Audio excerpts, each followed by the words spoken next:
New Year, everyone. Carson, Jake, and we got Chi coming live from electricityclub.co.uk with us tonight.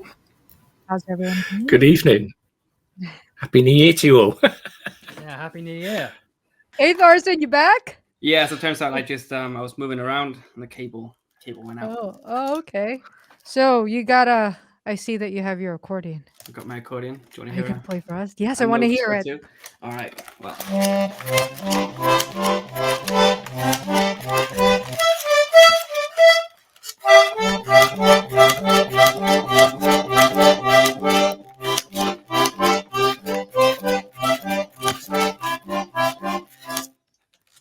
I see that you've been practicing. You've improved a lot. I haven't, no. So what I learned after buying this for like £20 in a, it's called Tiger, the store. So it's all sorts of goods. Yeah. So I can do a C, an E, a G, an F, and an A, and that's it. Wow. You need. Yeah. That's all you need, yeah. A little bit of reverb on there, Thorsten, and you'll be absolutely fine. Absolutely Reverb, fine. yeah. Reverb. C major in every song. I'll be good. Yeah. G to F, that's all you need. All right. So tonight. So this is a question that actually got brought up recently. What is synth pop? And you know, I know us at ABSYNTH, like we love music. We love a good wide spectrum of genres and adjacent and whatnot. I guess the only one who's closest in ABSYNTH to being some sort of expert in music is actually Jake. Because easy now. Well, I know I'm not a genre expert. I don't know about Thorsten. Thorsten, would you say you're a genre expert? I wouldn't claim to be one now. Jake knows a lot more about genres and genre histories. My memory's not good enough though to hold it all these days. People people are like, oh well, you know about XYZ act or artist. No, I've never heard of them. I just have to admit it these days. It's it's not good.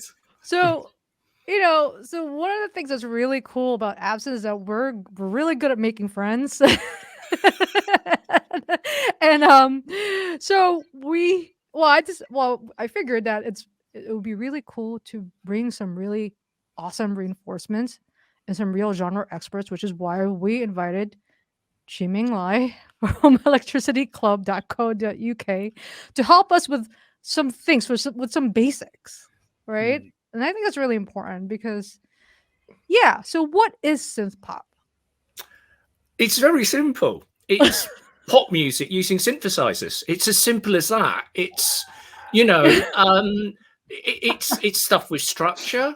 It's stuff with, verses, with choruses. Occasionally, it gets towards sort of what I would call avant pop in that the choruses aren't always sung.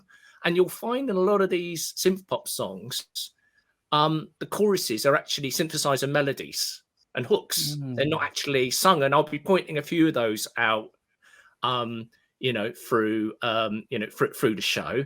But it's as simple as that. It is, it's in the tradition of a Simon and Garfunkel or the Kinks. Or or Scott Walker. It dates back to that kind of stuff. Pop music. It's what it's just that it's using a slightly an instrumentation that really only took off in the 70s. Sort of like from about 1972. My earliest memory of a synth pop song or track would be Popcorn. I mean, do you all know Popcorn? Yeah, the thing. Oh yeah, that's the one. Oh wow. Thanks for the hint. Yeah, but that actually influenced a lot of stuff, and we'll be coming to that in the playlist. Nice. But that sort of stuff was considered like a novelty. Do you know what I mean? It's considered like a novelty record in the same way a Ray Stevens record might be like The Streak, okay. Or the politically incorrect Bridget the Midget, those sort of novelty sort of records which everyone has a laugh to, but they don't take too seriously. Yeah.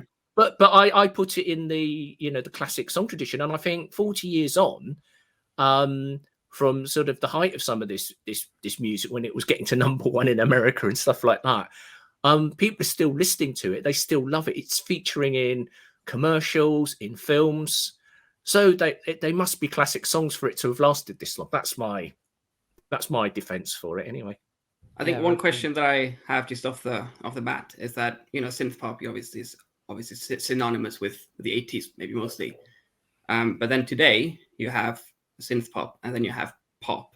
But wouldn't that kind of make all pop music today synth pop, because it uses synthesizers like predominantly still?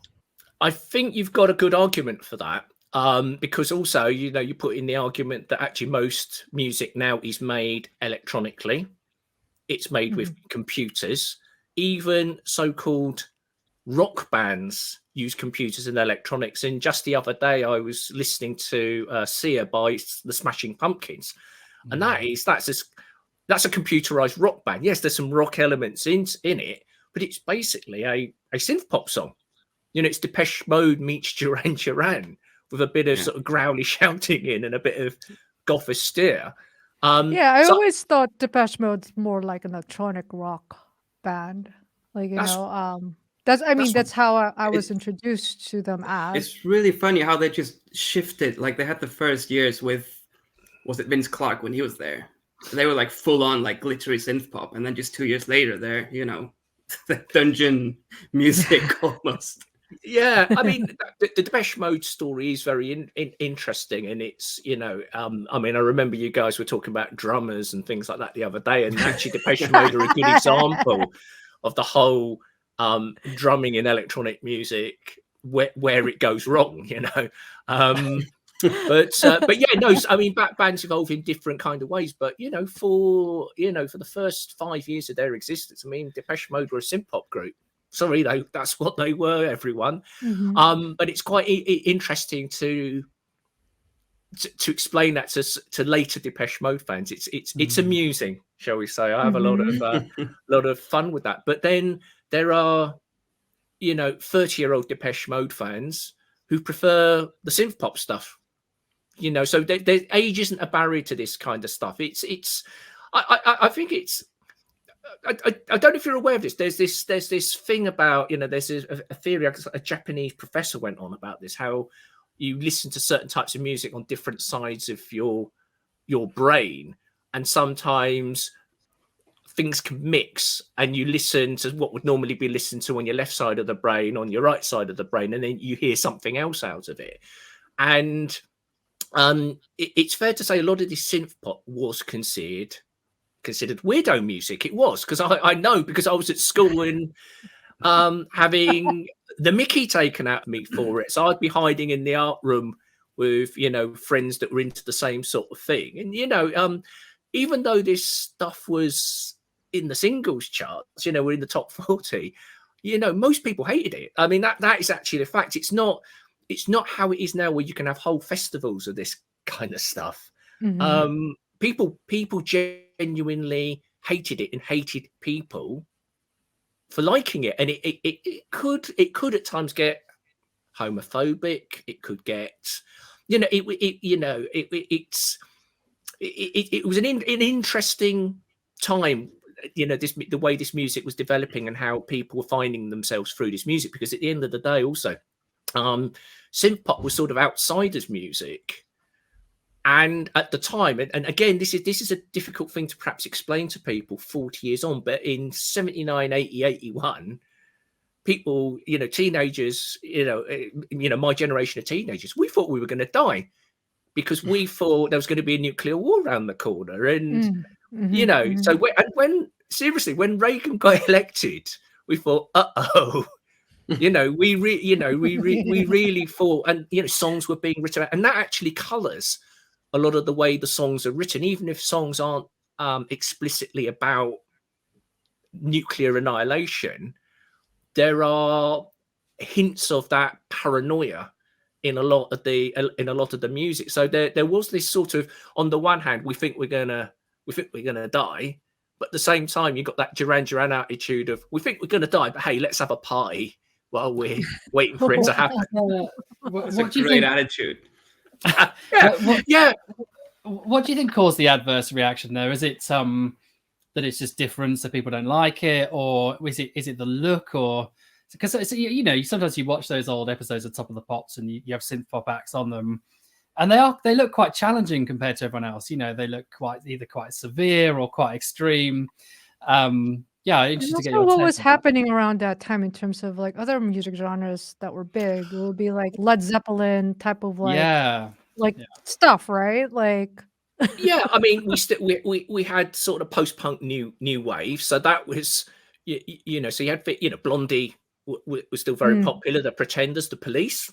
We had Two Tone, so that was ska, and actually that was, believe it or not, the first type of pop music outside of ABBA that got into, and ABBA of course was still very popular around this time.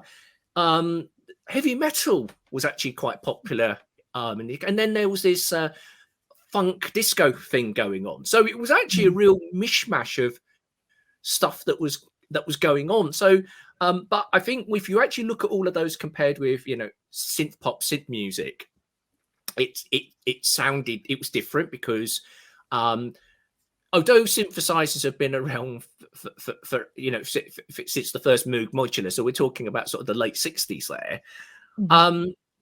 I guess the sort of the threatening way of using a synth didn't really happen until, say, Wendy Carlos with the Clockwork Orange soundtrack. I mean, if you ever listen to that's quite freaky when you listen to that at the age of 10. Because I actually had a really bohemian junior school teacher actually played it in class along with Kraftwerk. So and although you're not, when you're 10 years old, you don't get into it straight away. You do sort of think, oh, this is a bit strange. But you sort of quite like it, and then you're asked to sort of do. They call it dance now, but they called it movement. Then you're supposed to sort of pretend to be a tree, or you're supposed to be finding your way around the maze to Wendy Carlos music and stuff like that, and it does affect you, and then you do have this sort of.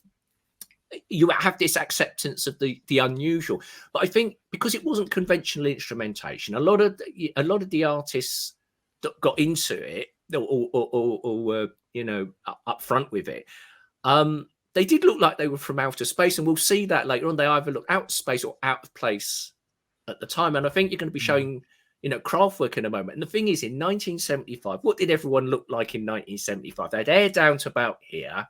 They were wearing denim or Bako foil, and they were wearing flared trousers. And Kraftwerk didn't do that. They were hippies, so they did have longer, but they cut it short, shirt and ties, suits, and didn't move.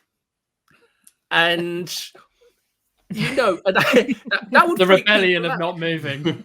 Well, we're not moving. We're going to stand still. The weird thing was, and so for example, today, in workplaces, men don't really wear ties anymore. Now, believe it or not, until the last 3 years, I still wore a tie to work, not because I was conforming. It was actually, in a weird way, a type of passive rebellion. So I'd wear a tie because no one else was wearing a tie, and then I'd wear it not totally done up, and I'd wear it sort of like, I look like Paul Humphreys from OMD in 1980, and I did that for that's what I did on 7-8 years. Yeah, I mean, before that, I used to wear the full suits, but I sort of started looking sort of more preppy science studenty.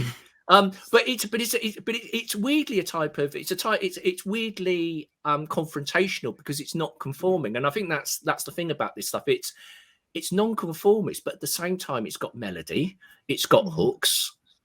Sometimes it's got a message, even if it is very cryptic. And sometimes, not always, but sometimes you can dance to it, and a lot of it because it was based around very precise rhythms, which people call quite robotic and soulless. But it's those kind of rhythms that make you dance. I mean, a good example of that in a disco record would be Bee Gees' "Staying Alive." first record to use a drum loop. So what they did there was they actually put it around the drum loop, just it was live drums, but it was constant, so it didn't fluctuate like a human being would.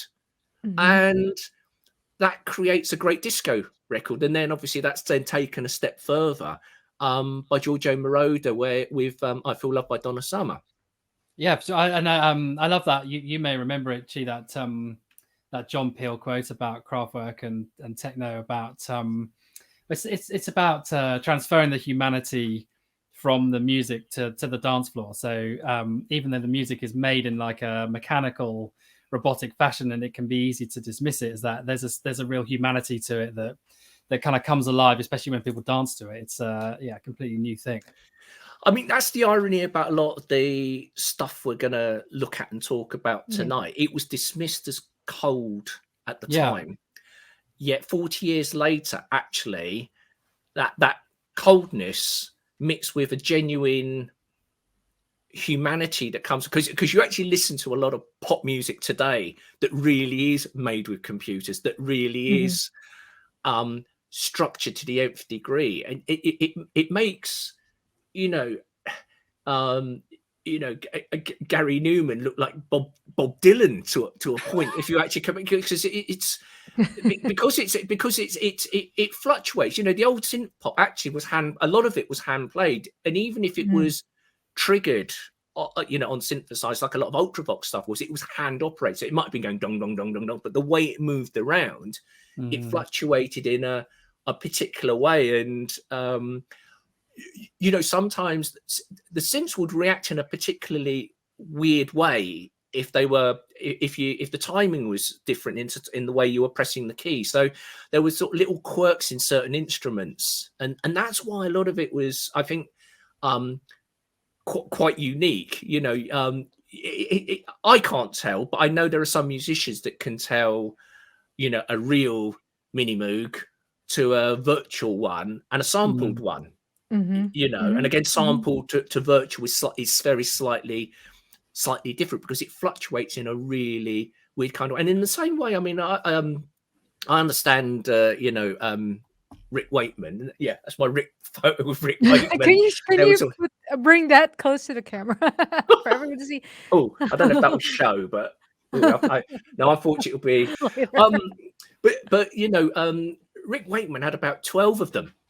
And he said every single one of them were different. And I think if you talk to any guitarist, and I actually do know a few guitarists, I'm even friends with some, and they'll tell you, you can buy two guitars off the same production line, and they're completely different. Their character is different. And I think that's, in a way, compared with some of the synth pop of today, there's a character to the old stuff that doesn't carry over in the new stuff, because what I think sometimes they forget in the more modern stuff is they forget the song. They've concentrated so much on the technology that they've forgotten the song. I mean, Vince Clarke, Erasure, Depeche Mode, Yazoo, he writes most of his songs on acoustic guitar before transferring to the synths, because he wants to get the song structure right before you start embellishing it with the synths.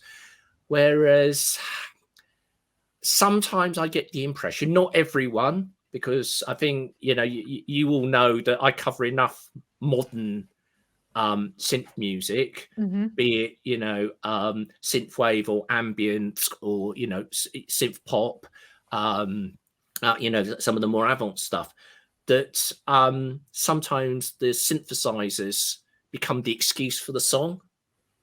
Does that make sense? That the sort of like, oh no, let's get all the kit out and let's use this kit, rather than, oh, let's write the song first. Yeah, that goes with what you've said many times before, Serena, that a good song needs to be able to be stripped back. But however, let's come back to this in 20 years when people are, when popular music is being written by artificial intelligence, and that's when people are going to be like, oh yeah, back in 2020 when people are actually drawing out the MIDI. They're actually playing their accordions. They're playing the accordion. We had this discussion many times on ABSYNTH where there are two types of writers, whereas I believe in personally writing the song first. Like, I do write all my songs on the guitar or on piano before I start arranging it using synthesizers.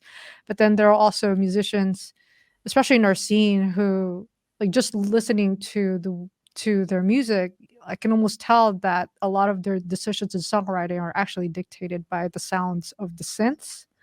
And whatever samples or whatever they've used. So that kind of like dictates their sound, which gets problematic today in let's say in the synthwave genre, where there's a lot of things that's starting to sound the same, and that's like one of the problems that keep getting brought up with synthwave, is that it's not so much about the writing the song, it's more about like how do we get that synth vibe. It's more like focus on the vibe versus focusing on the actual composition of the song. I think what some people forget now, I like a lot of synth instrumentals, and that's actually one of the great things about the era, was a lot of the acts did instrumentals, but these instrumentals had their own voices. It's just the voices were synthesizers, or even guitars, or even drum patterns. Do you know what I mean? There was voicing. It was something that was that was quite important. So there's hooks in the instrumentals.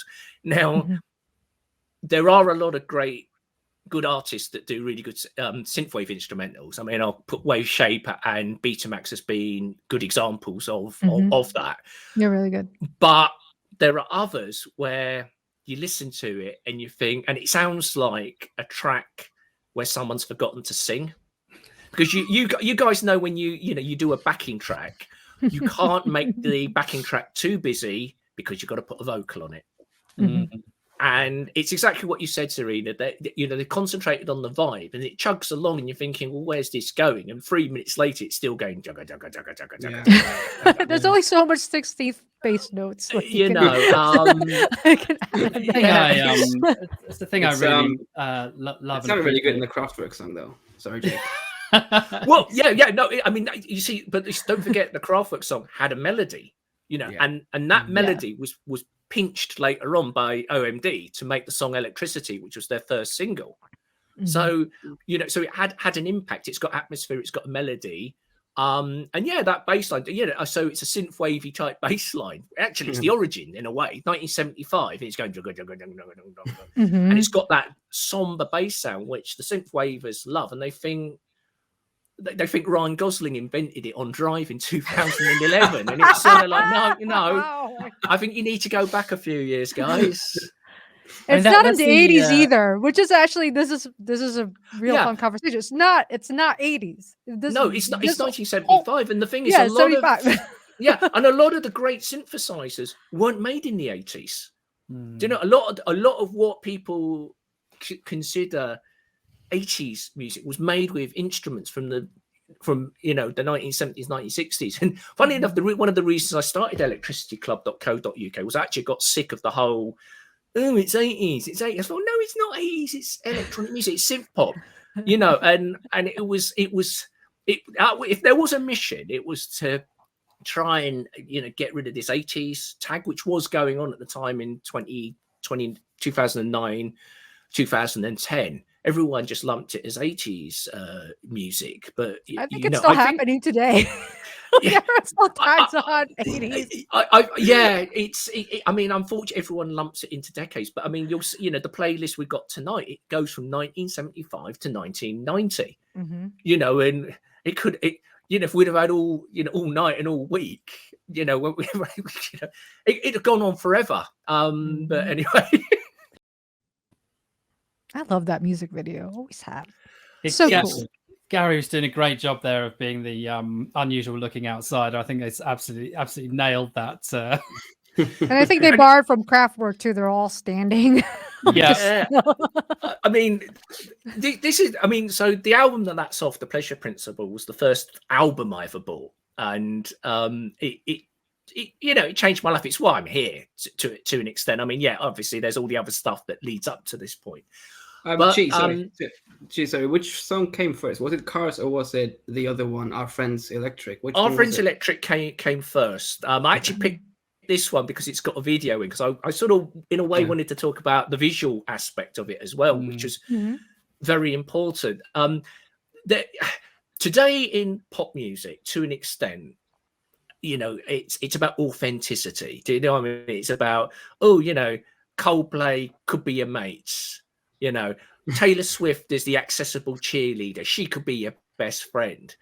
But the thing is, something like Gary Newman, no, this guy's flown in from outer space. He's got this equipment you could never own at the time. You know, he's got his gang of bodyguards with him. You want to be part of that gang.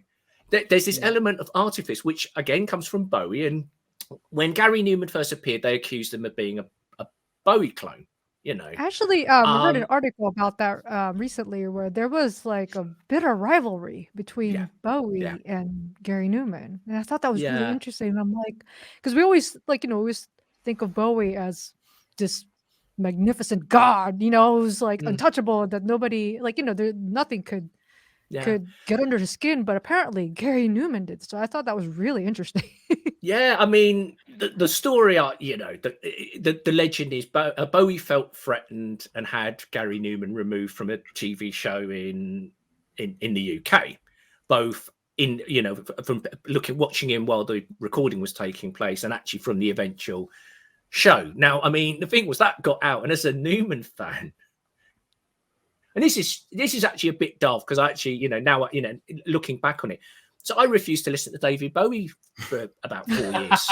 And I mean, that's how that, you get invested, because in those days, I mean, I'll admit, I was 13 years old, so it becomes lifestyle music. And again, that's sort of what's missing from a lot of music today. So there's a sort of an artifice. You can immerse yourself. You have this suspended belief. Yeah, you could be an alien, or you could have all this equipment. You can be part of Gary's gang, all that kind of stuff. So that there is that aspect. So he's doing the weird bit. Now, it's a pop song, but it's a weird pop song. So one of the guys in the video, one of the keyboard players, Chris Payne's actually a friend of mine now.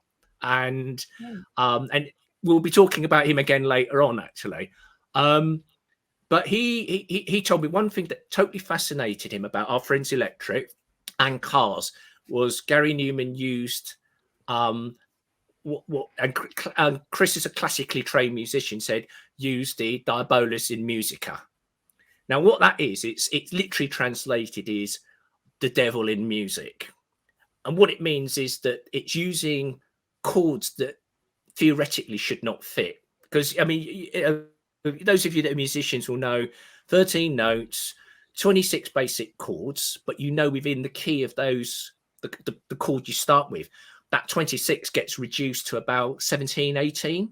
So if you use a chord outside of those, that core key, then it sounds weird. Apparently, Gary Newman used it in Our Friends Electric, and he used it in Cars. But he didn't have a clue that he was doing it. It turned out he did it completely by accident. He just did it because it sounded good.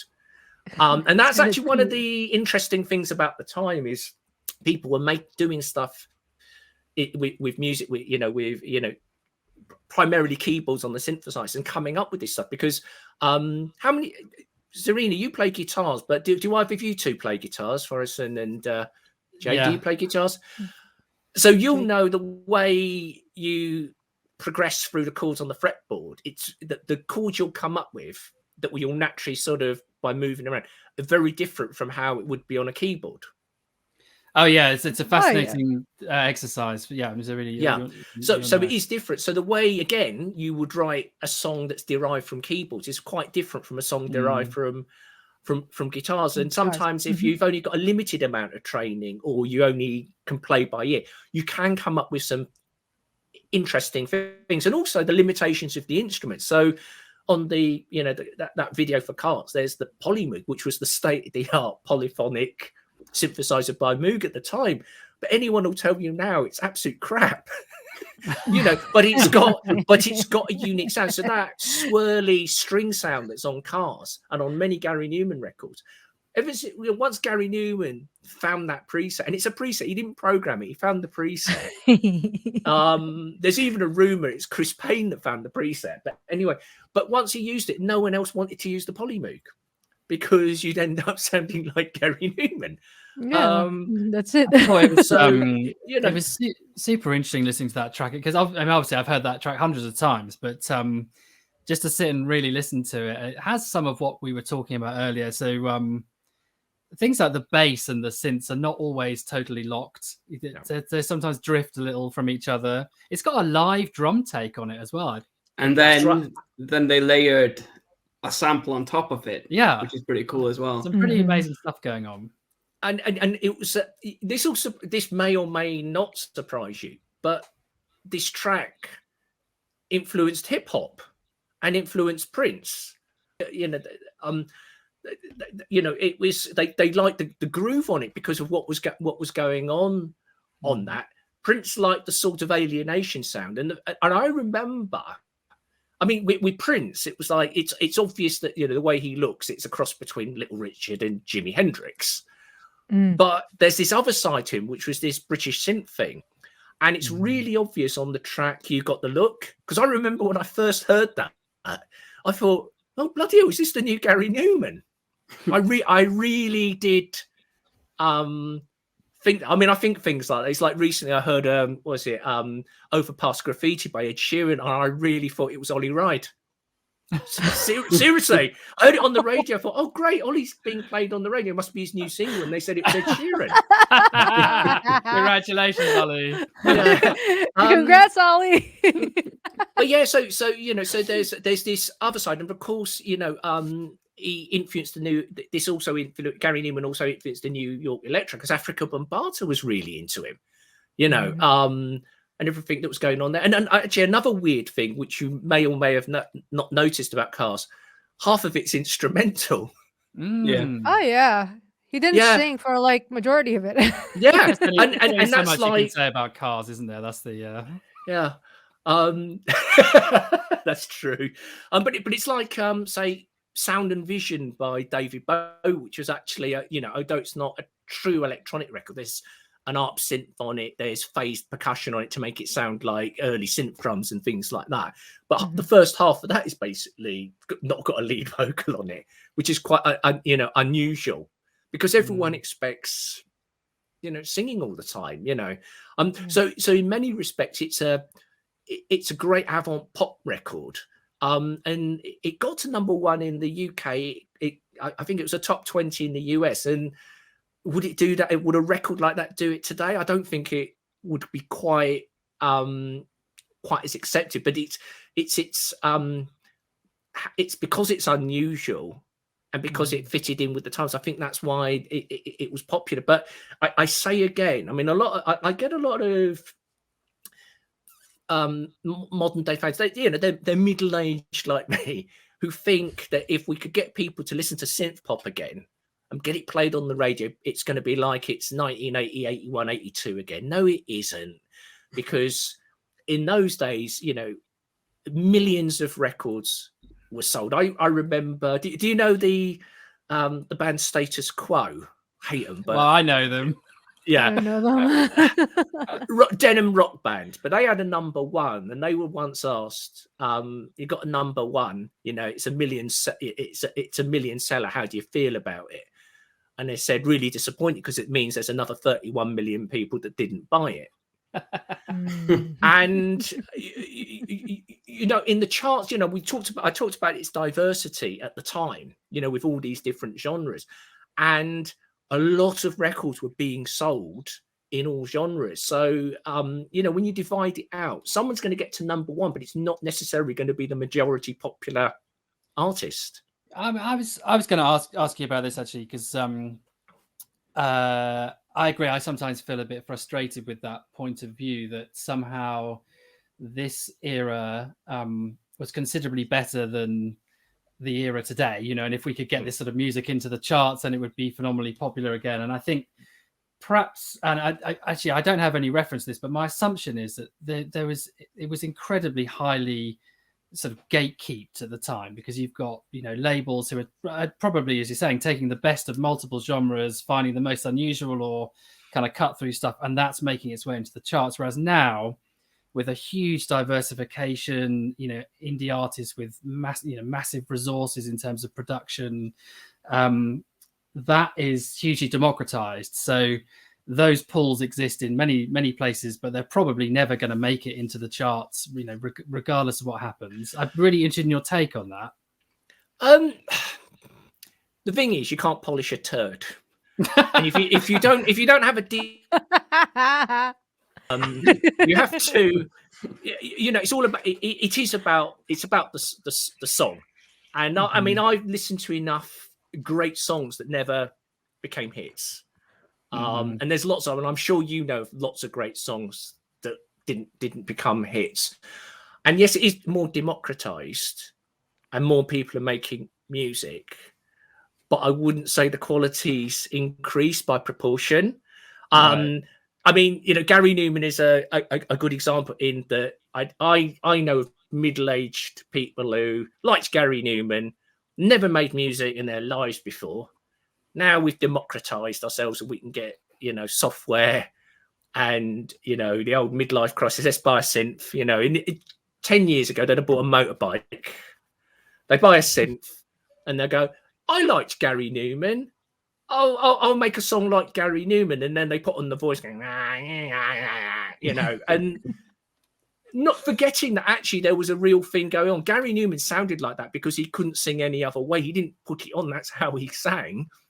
And you know, and he you know, wrote the songs. It's a bit like if we look in indie band circles and goth band circles, everyone tries to be Joy Division, missing the whole point of Joy Division, which is, you know, bless him, Ian Curtis was a disturbed, complex character, and that was coming out from the heart and soul.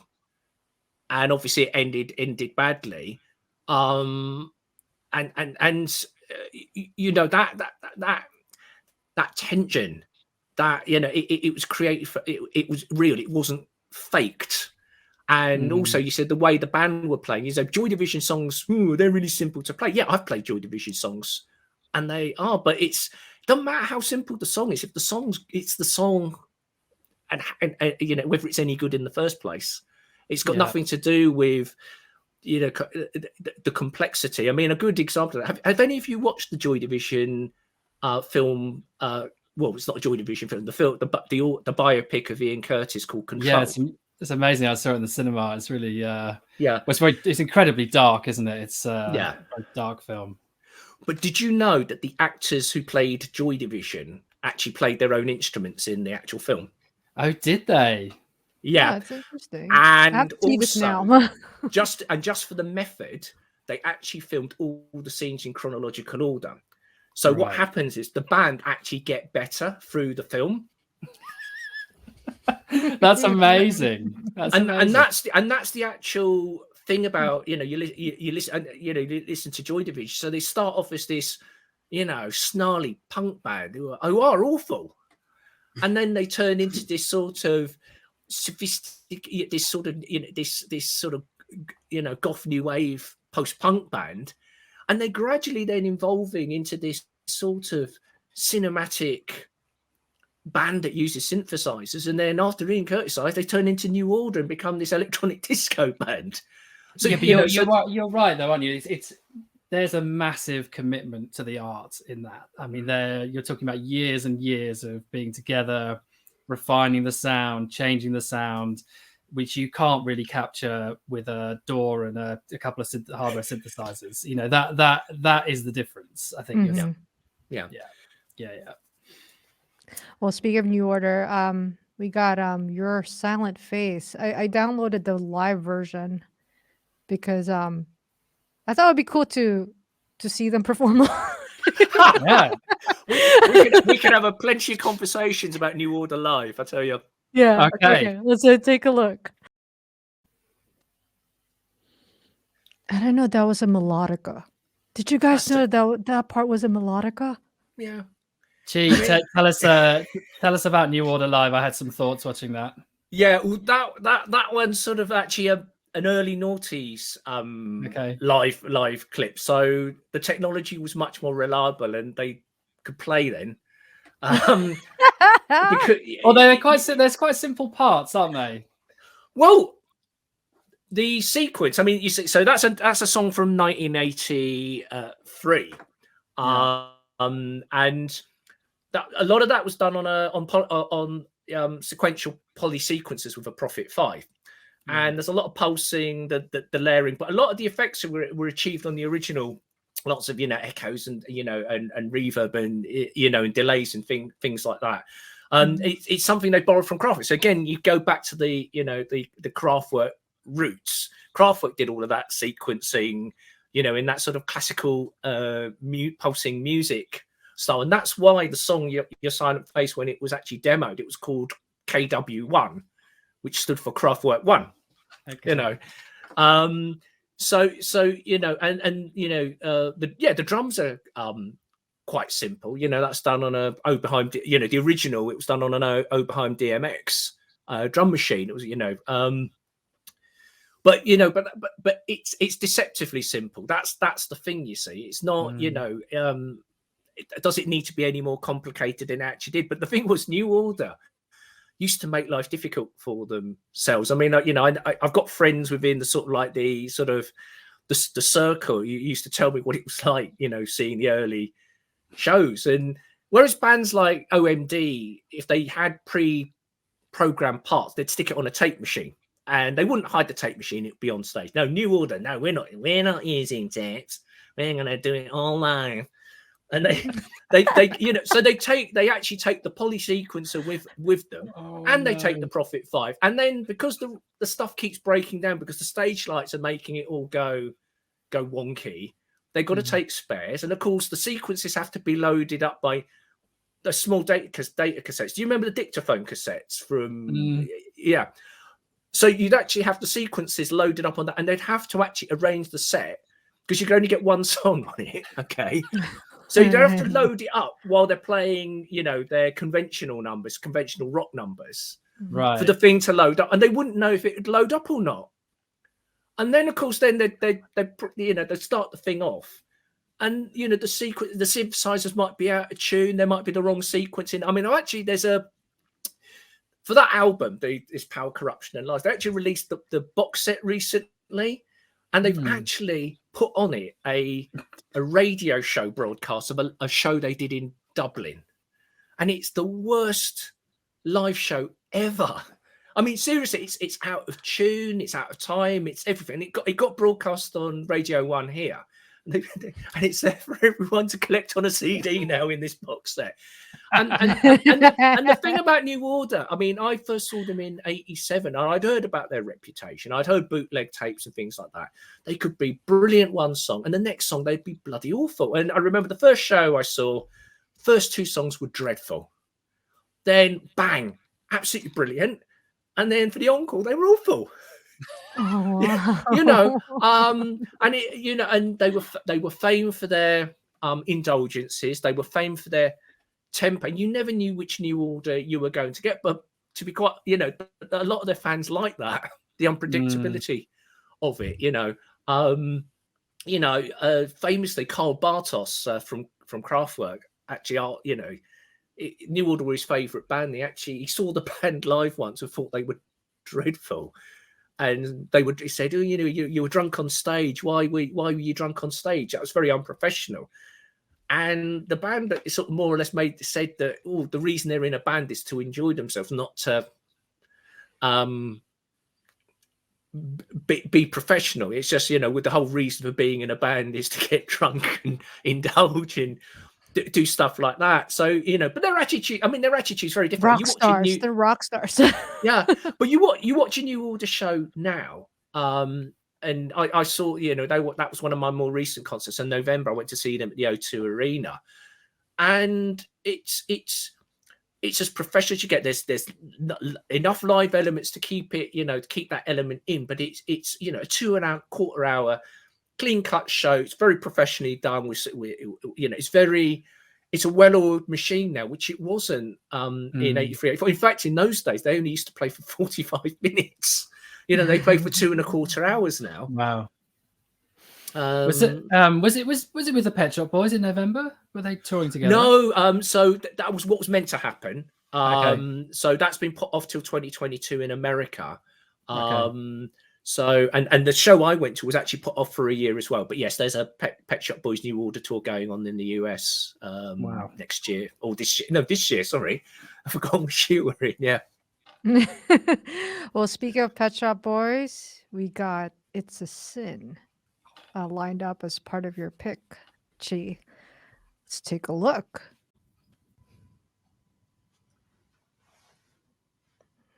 All right. For some reason, that song always reminds me of some Russian folk music. Like, and I don't know why. Like, I think it's the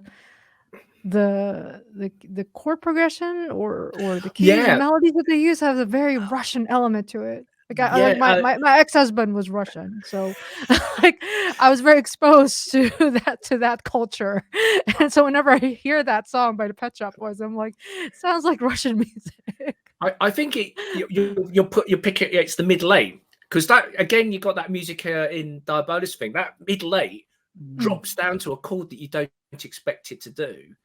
And also, you see, to do the synth pop, you need the pop, and that is a classic pop song. You actually strip that down. That is, "I Will Survive" mixed with "Wild World" by Cat Stevens, and the Pet Shop Boys are the masters of the middle eight. You listen to any of their best songs; they've got fantastic middle eights. It's crafted. So there's the pop, so there's all the hooks. So yeah, you could do it a different way. It would sound like "I Will Survive," and in fact, Pet Shop Boys have done that with "I Will Survive" as a medley in their shows before. Someone pointed out its similarities to Wild World and did a version of Wild World in the style of It's a Sin to prove the point. But it's also got that gothic Russian resonance about it. So it's not, it's not a cheesy pop song. There's cheesy notes in it, but it's about sin. It's about, being made to feel guilty. So it's got this gothic element to it as well. Of course, that video was directed by Derek Jarman. So there's a lot of his input in that, and it just, to me, that's almost like a perfect pop song. And then you stick the technology in this. So this is where we're starting to get into the digital stuff, the samples, the orchestral stuff. They're like orchestral stuff, Oh, shall we use one? No, let's have a couple more. I think, and then I personally think it's one of the best songs of all time. It's an absolutely astonishingly good song in almost every way. It's got melody. It's dark. I loved it as a teenager, and then when I later found out about Neil Tennant and some of his background, to hear the lyrics, it's just an incredible track. I absolutely love it. Yeah, definitely agree, Jake. It is one of the best, like top 10, and it's not even my favorite Pet Shop Boys. They're just exquisite in every way. That's not a bad shout, actually. It's not a bad shout.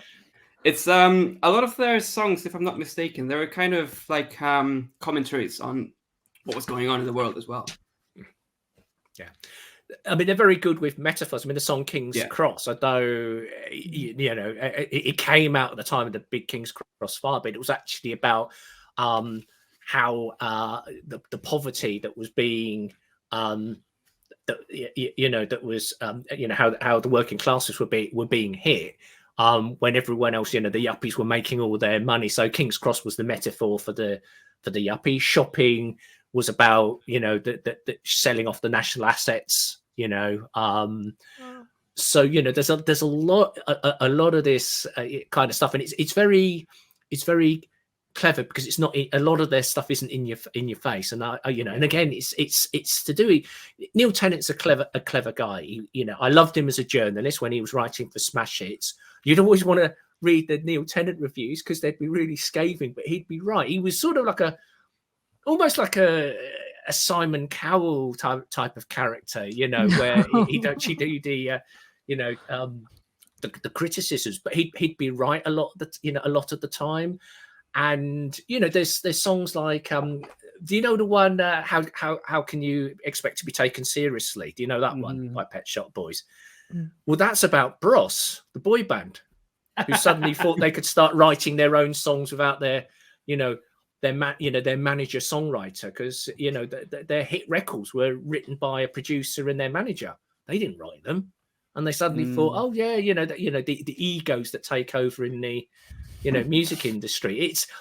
You're right, Forrest, it's all very observational. But a lot of that, Neil Tennant wasn't young, became a pop star, but he'd lived the music industry, and how can I put it? He was writing about stuff, and he sort of thought, I can do better than this, and he did. That's the really funny irony. A lot of people go on about journalists, and I have this criticism about me. What do you know, G? Right, criticizing other people's music. All right, obviously Neil Tennant went and did better, but I'd use the argument. You look at. I'm into Formula One. I don't know if any of you guys are into motor racing or Formula One. I'll use this as an analogy, but most of the best team managers in Formula One were former racing drivers who didn't make it. Whether it's Toto Wolff, Christian Horner, Frank Williams, Enzo Ferrari. They were racing drivers that couldn't cut it. And as soon as they realized they couldn't cut it, they could see the bigger picture, and then they can put the team together because they've let go of their egos. And am I a failed musician, singer? Oh, I was in an OMD covers band. Did 3 gigs, but the rehearsal and the arrangement, all that kind of stuff. You learn a little bit about how things are structured, about performing and all that. So I'm not saying that is a it's credentials for anything, but I like I like to think I can hear a decent tune, and also although I'm into this synth pop thing, I grew up listening to sort of classic orchestrated pop. That was the sort of stuff my mum was playing. So, Dusty Springfield, Walker Brothers, Pop Elvis, Andy Williams, which people say, that's it, but this is properly structured pop songs, Bacharach and David, that kind of thing. Glenn Campbell. I get criticised for when I get excited about synth cover versions, but the sort of synth cover versions I like are of out of genre songs. And someone noticed that I seem to feature a lot of Glenn Campbell covers. But when you've got a songwriter the standard of Jimmy Webb writing songs, and you interpret all, you make arrangements of those in a synth pop fashion, that's going to be fascinating. I'd rather hear a synth pop cover of Glenn Campbell than another synth cover of blooming New Order or Depeche Mode. Why bother covering Depeche Mode or New Order songs that are electronic in the first place? Electronically. Am I right in thinking, Chi, that the Pet Shop Boys didn't play live until at least the late 90s? Is that right? It's 89 was their first gig, and ironically, they played their first proper live gig in Hong Kong. Right. But I couldn't see them at their first London gig because I was in Hong Kong, but I wasn't in Hong Kong when they played their first gig. So I never actually got to see Pet Shop Boys till 1991. And the thing about, again, the way they presented their live shows, it was like, why should we bother having the musicians on the stage? Yeah. Can I just put in, were you in Hong Kong because you were just anticipating their next gig? You just imagined you'd be in Hong Kong. It's all about the commitment. Yeah.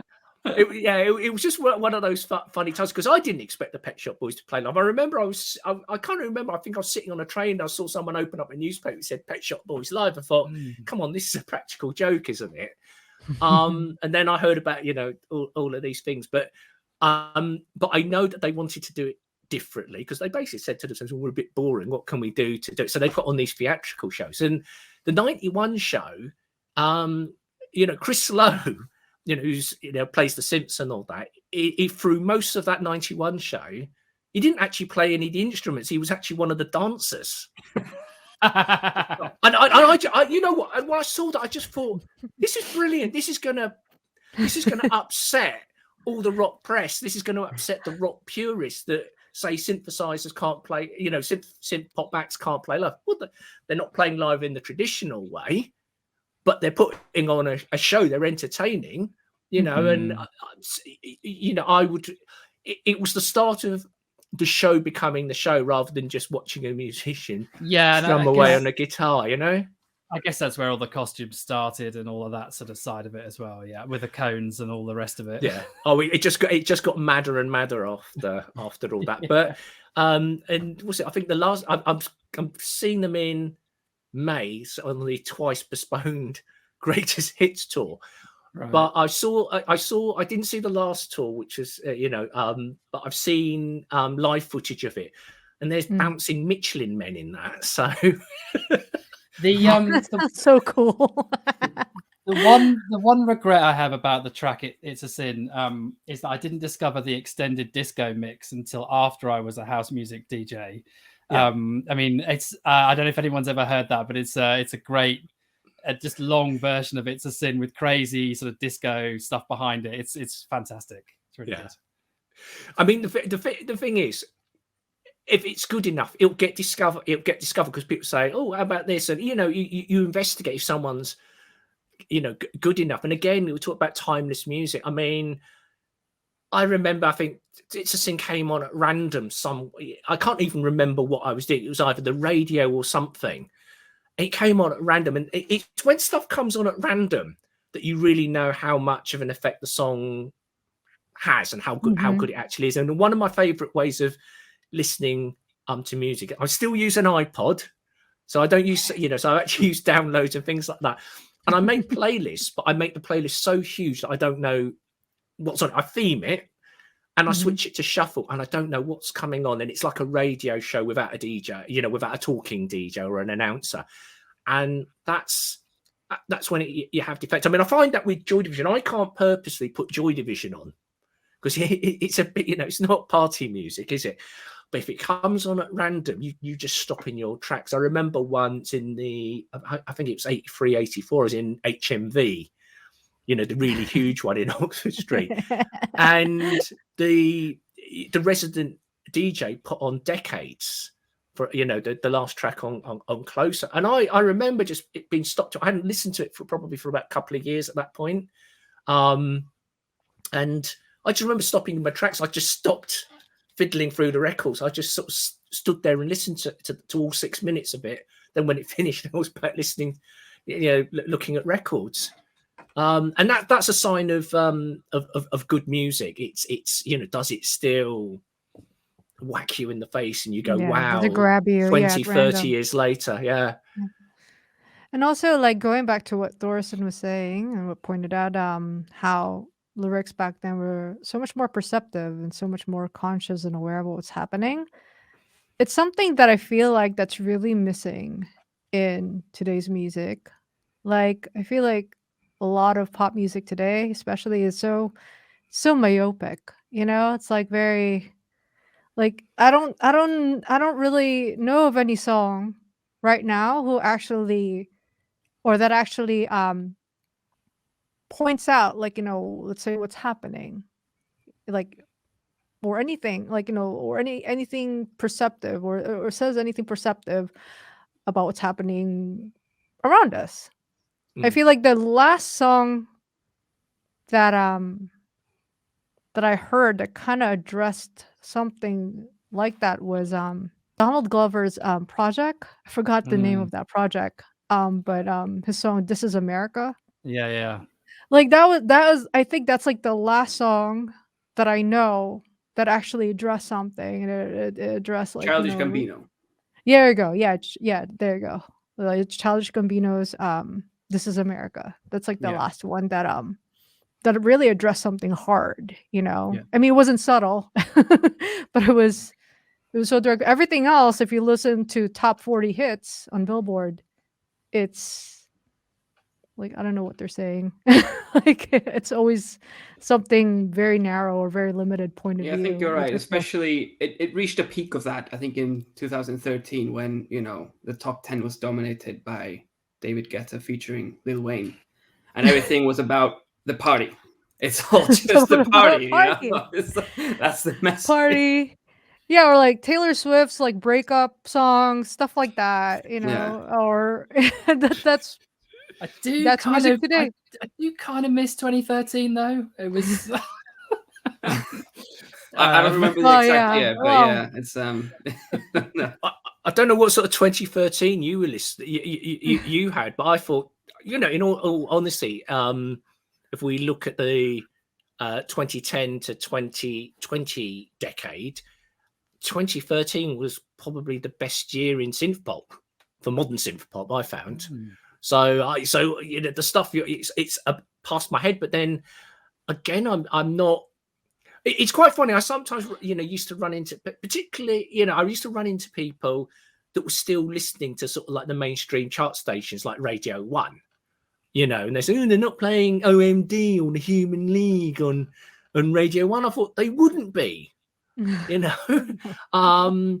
They're sometimes on radio. Oh, I won't listen to radio. It's for middle-aged people. And I'm like, but you are middle-aged.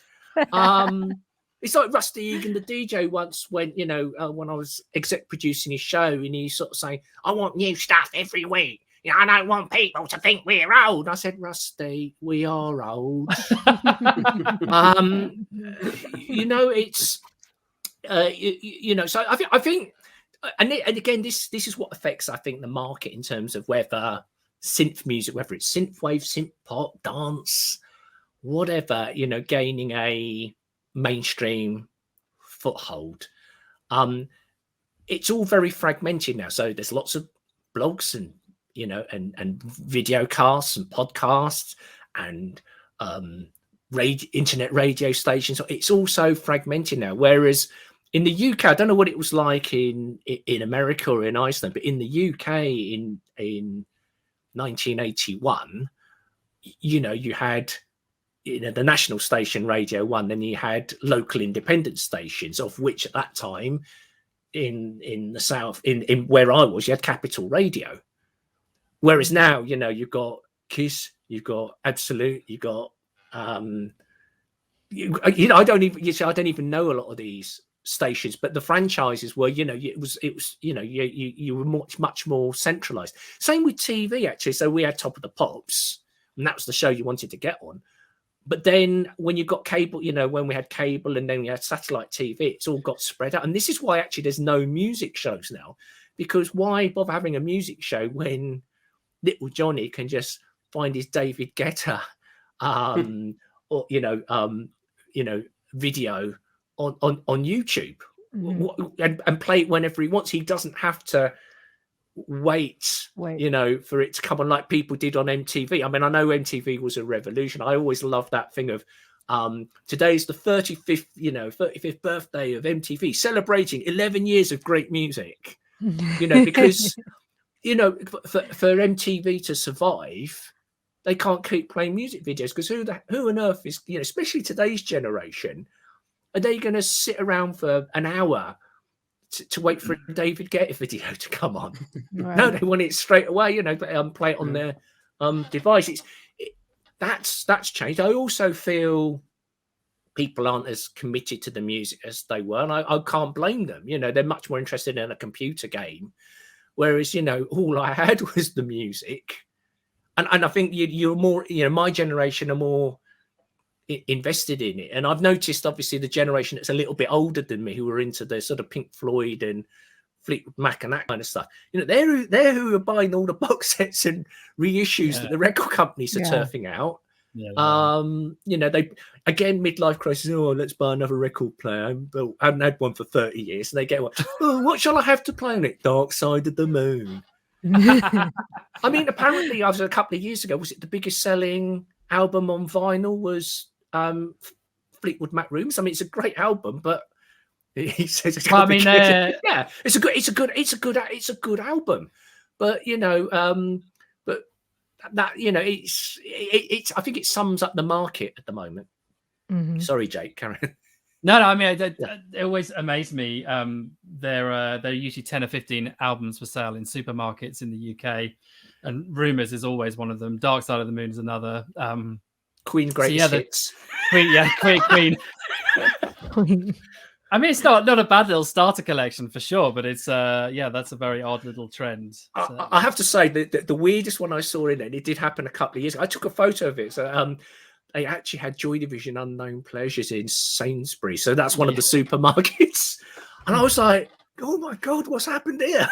Yeah, it's quite jarring actually when it's next to the milk and the bread. It's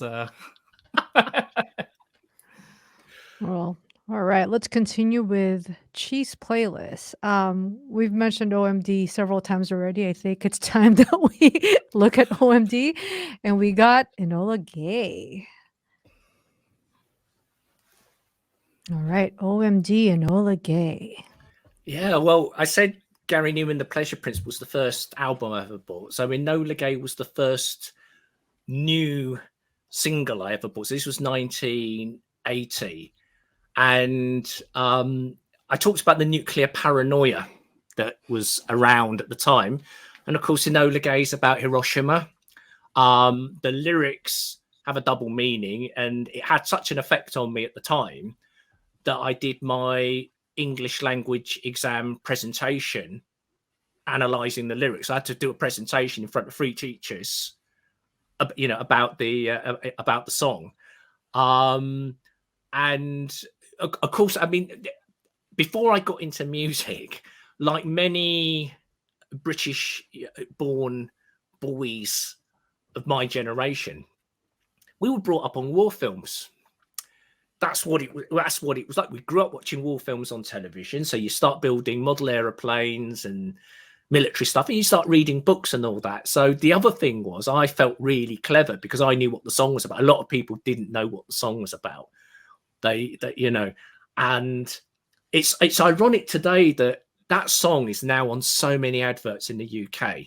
It's a song about 500,000 people being burnt alive, and it's being used for advertising TV channels and for food delivery services.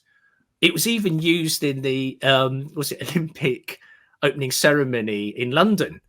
There was a section of it. So it's lasted the distance. And again, the song's deceptively simple. It's very led. So for instance, the main melody, that's actually 3 sounds. That's not one synth sound. That's 3 sounds on it. There's a synth, an organ, and an acoustic piano on that, but a pianotron. So it's like hitting a sort of rod to make the sound. There's the drums are. Again, we talking about drums a lot. You may have noticed Malcolm, the drummer, his drum kit looked like most of it had been stolen before the shoot. Okay, and that's because you may have the case. Well, the thing was, you may have noticed the thing about OMD was, and a lot of bands were like this in this period. They didn't have cymbals if they were using drums, because cymbals were rock and roll. That type of the crash cymbal. You didn't have that, so you had to actually do your crescendo in a slightly different way. Also, the way the drums were recorded was very different. So Joy Division and OMD, they used to have the drummer play one drum at a time. So they play the snare. Yeah, and then they play a hi-hat, play the bass and all that, so that then they could actually get the separation and then mix the drums in a different way, and it stopped the drummer going sticking a fill in when it wasn't needed. So that's why you've got a very it's like having a drum machine. Sounds great. But without you've got the punch of a drum, but without the drummer ruining everything. So they're playing very simply. So and again, when you've got a sort of there's a preciseness, and you notice that in a lot of these records at the time. So there's no crash cymbals. The rhythms are very simple, but they're powerful. They're hypnotic. So there's and you see a lot of that rhythm comes from the German sort of motoric Kosmischer scene, the noise sort of thing, or Apache drums they sometimes call it. So you've got that sort of very sort of hypnotic rhythm to go with it. So you've got melody. There's no chorus. It's just verses as well. That's one of the songs where there's no sung chorus. So it's all hooks and things the chorus like that. Is and kind then, of the instrumental bit, right? That's it. Yeah. So that's it, yeah. And as with any of these recordings, there's this happy accidents happen. So, you know, at the end of It's a Sin, the drum machine comes back on. That was an accident in the mixing stage. And what happened with here with the drum roll? So after the sort of the drummer came in a bar too early, but they decided to keep it because it came in early, so you didn't expect it. So the crescendo comes in a slightly different way, and then it then launches into that final section. And I mean, that's a song that we used to do in the covers band. And, you know, you analyze a lot about it. So, I mean, again, the bass is is quite unique on that one. So there's obviously a bass guitar on it, but the bass guitar is actually doing a percussive run. It's not actually playing the melody. It's just going. But there's actually a bass synth, a Roland bass synth, that's actually playing the sort of the actual main notes. But to keep it grooving, you got the bass guitar in. I remember having an argument with my bandmate about that because he got out the sheet music, and in the sheet music, it just has the sort of the single bass notes on the synth, and he programmed it in. And I said, "That's wrong." I said, "What you got? Yeah, keep that in, but you need to have it going in a sort of staccato way." And he goes, "Are you saying the sheet music's wrong?" And I said, "Yes." And then when we put it in, it was 10 times. It was 10 times better. Because it had that sort of attack, and that's a thing about OMD. It was a lot of, yes, the electronics was in there, but there was this live element, and we go on about this sort of this human elements. It is mechanical in a way, but at the same time, there's this, you know, soulful thing, and obviously it is emotional because it's about 500,000 people being burnt alive. Yeah. Which a lot of it, you know, like I said, it touched the times. It touched a lot of people, and like I said, it's been used in TV adverts. Oh, actually, another funny consequence of this song. So obviously, songs export. So you can imagine my surprise when I went to a wedding reception in France, and that was being played as a party song. And I was like, okay.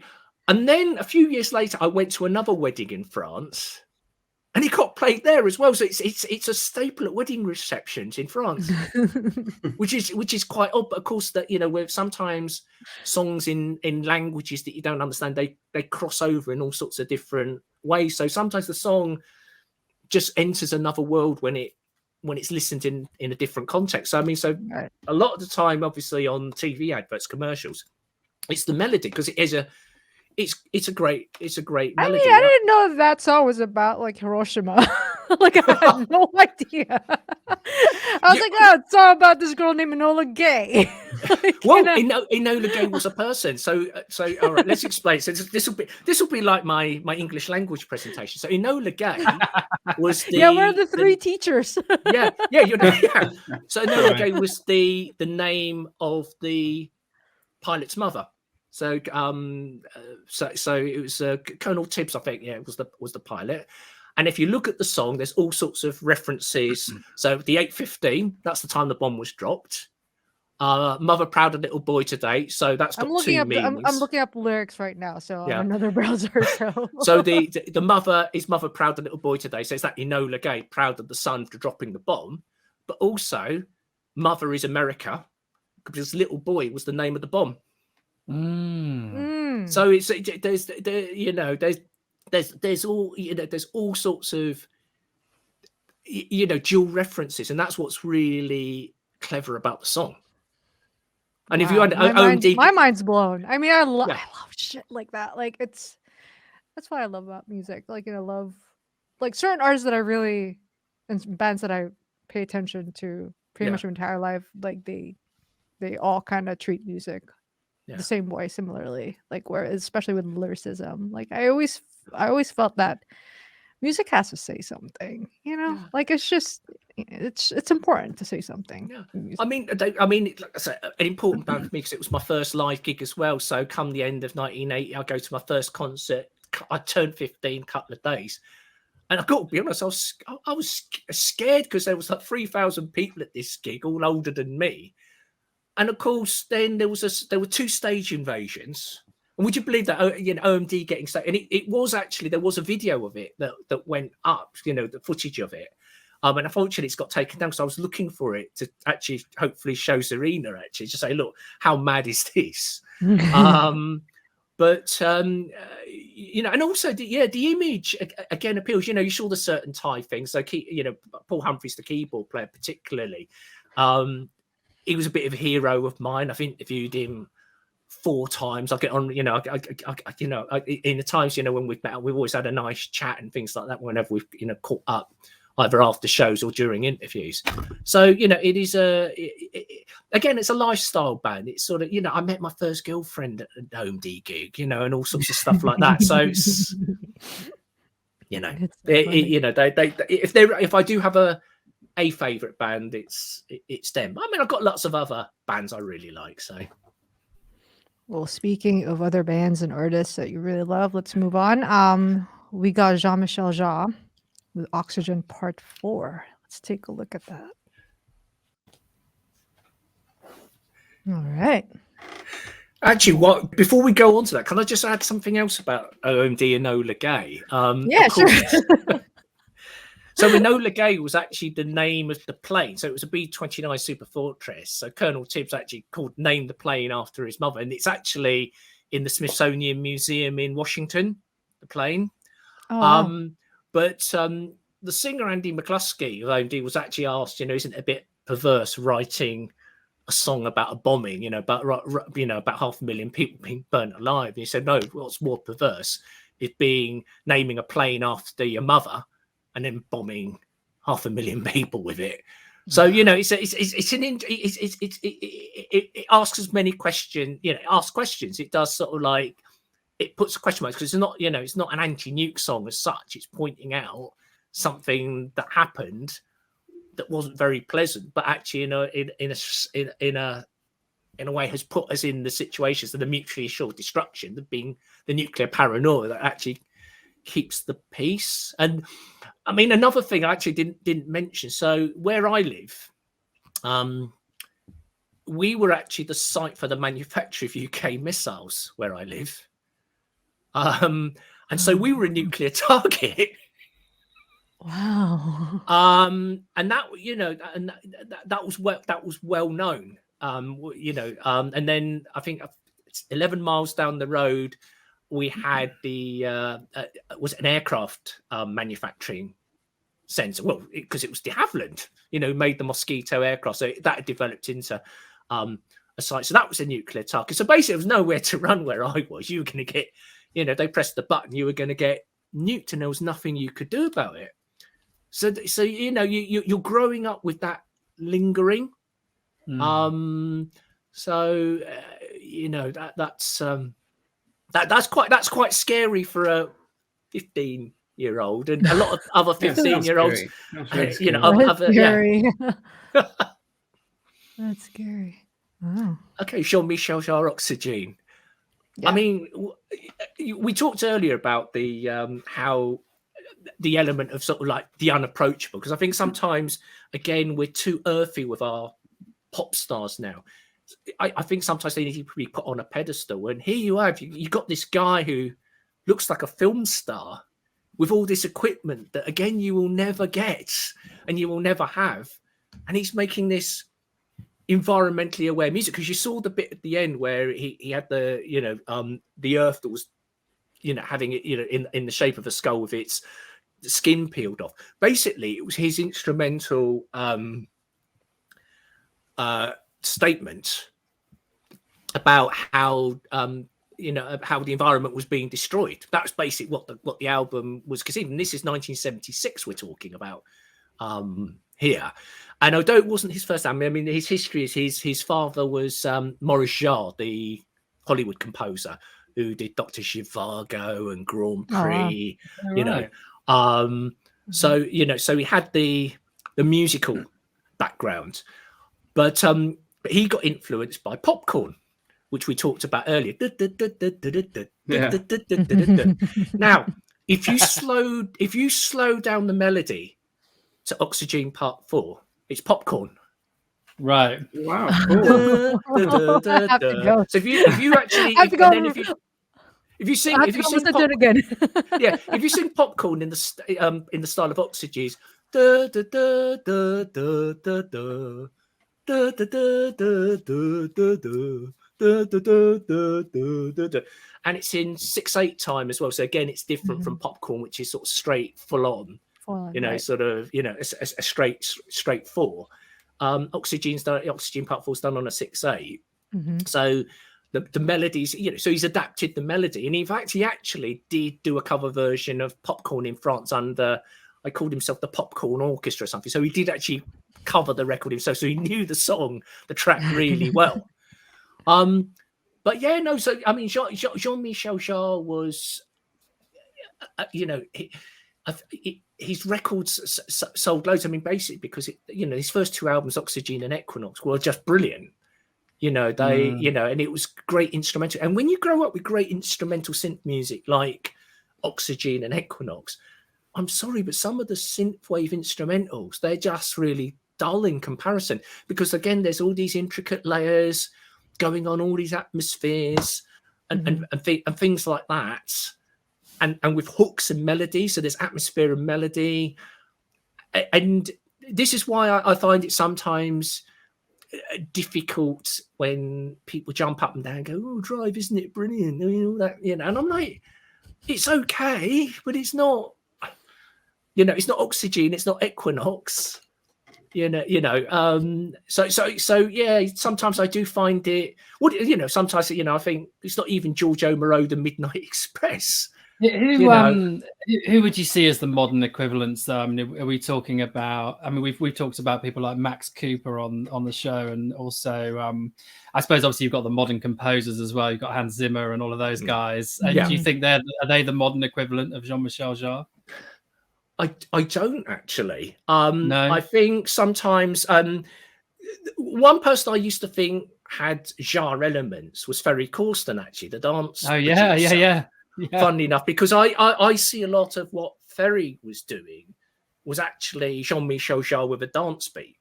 Yeah, and if massive layers his tracks have, don't they? Yeah, and the brilliant arpeggios and the gated, synths and things like that. I mean, I saw Ferry Corsten as being a little bit like that. I hear some, Wave Shaper, and I do think Jean-Michel Jarre, sometimes, but I think, Jean-Michel Jarre has been patchy since Zulu. That's the strange thing, you see. So he comes up with brilliance, and then unfortunately, Jean-Michel Jarre went through his jazz odyssey. He did an album called Sessions 2000, which most Jean-Michel Jarre fans they've got it, but they never play it,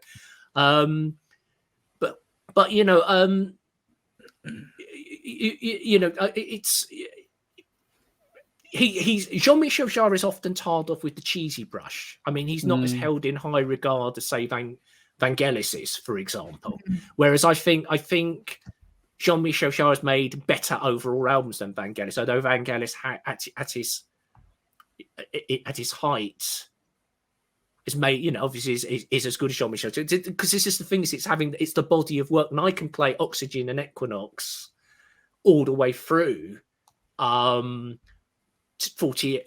today. So this is 96, 76, 1978. So I'm still playing those after I first heard them in 1979. So although I knew the singles and I didn't hear the full albums till 79. Whereas a Vangelis album like Spiral, which has got To the Unknown Man, which is the best Vangelis track, and another track called Dervish D, but the rest of the album doesn't hit those heights. Whereas I think Oxygen and Equinox have got that. There's that consistency of excellence, which I'll tell you what, I think it's a big deal for any artist to try and do a complete album, because even I'm sure you've occasionally been on those classic album tours of any band of any genre where they play their best album. And even then, you always know there's going to be one song that the band don't want to play and the audience don't want to hear, but they've got to play it. Yeah, that's true. From New Order, maybe that's like 5 or 6. Well, I actually would agree with you, Forrester, because I've had this discussion with a few friends who are connected with the New Order camp, and hand on heart, there is no perfect New Order album. No. There are New Order albums which have less rubbish tracks than others. But for me, there is no album that you can listen to all the way through. It's sort of, you know, people will say, "Oh, their best album's technique." No, it's got Fine Time on it, which I think is horrible. On Low Life, which everyone says is their best album, there's an absolutely dreadful track it finishes with called Face Up, which I've actually heard New Order do that live as well, and it's so you know, I think it's a you know, a tall order, but I think, you know, Wave Shaper's last album was sort of like probably the nearest thing I'd heard to Jean-Michel Jarre for a while. Yeah. But in a way, I mean, you're remembering Jean-Michel Jarre, but it's not a Jean-Michel Jarre because you've got your Jean-Michel Jarre. So I don't need someone to be Jean-Michel Jarre if that makes any sense. Understandable. Yeah, for sure. All right, let's move along. So we got Space, Magic Fly. Let's take a look. All right. That was Space with Magic Fly. I love that music video. I'm like taking down notes. I've never heard of these before. It's pretty cool. Well, was it pre-80s as well? So, I mean, I was watching it, sort of listening to the music and thinking, I don't know if you guys agree, that could be today. It could, yeah. Yeah, 1977. Now, if I told you they were French as well, then you suddenly think, they invented Daft Punk, didn't they? You know, I mean, you know, I always, in my discussions with people, everyone goes on about Daft Punk. No, Space did all of that first. Now, again, to put it into context, you're talking 1977, so you're talking Star Wars, just, you know, released. Over here in the UK, we had a science fiction show called Space 1999, which at the time had the biggest UK budget, or biggest budget for a UK syndicated show. So it had, you know, spaceships and stuff like that. Battlestar Galactica was round the corner.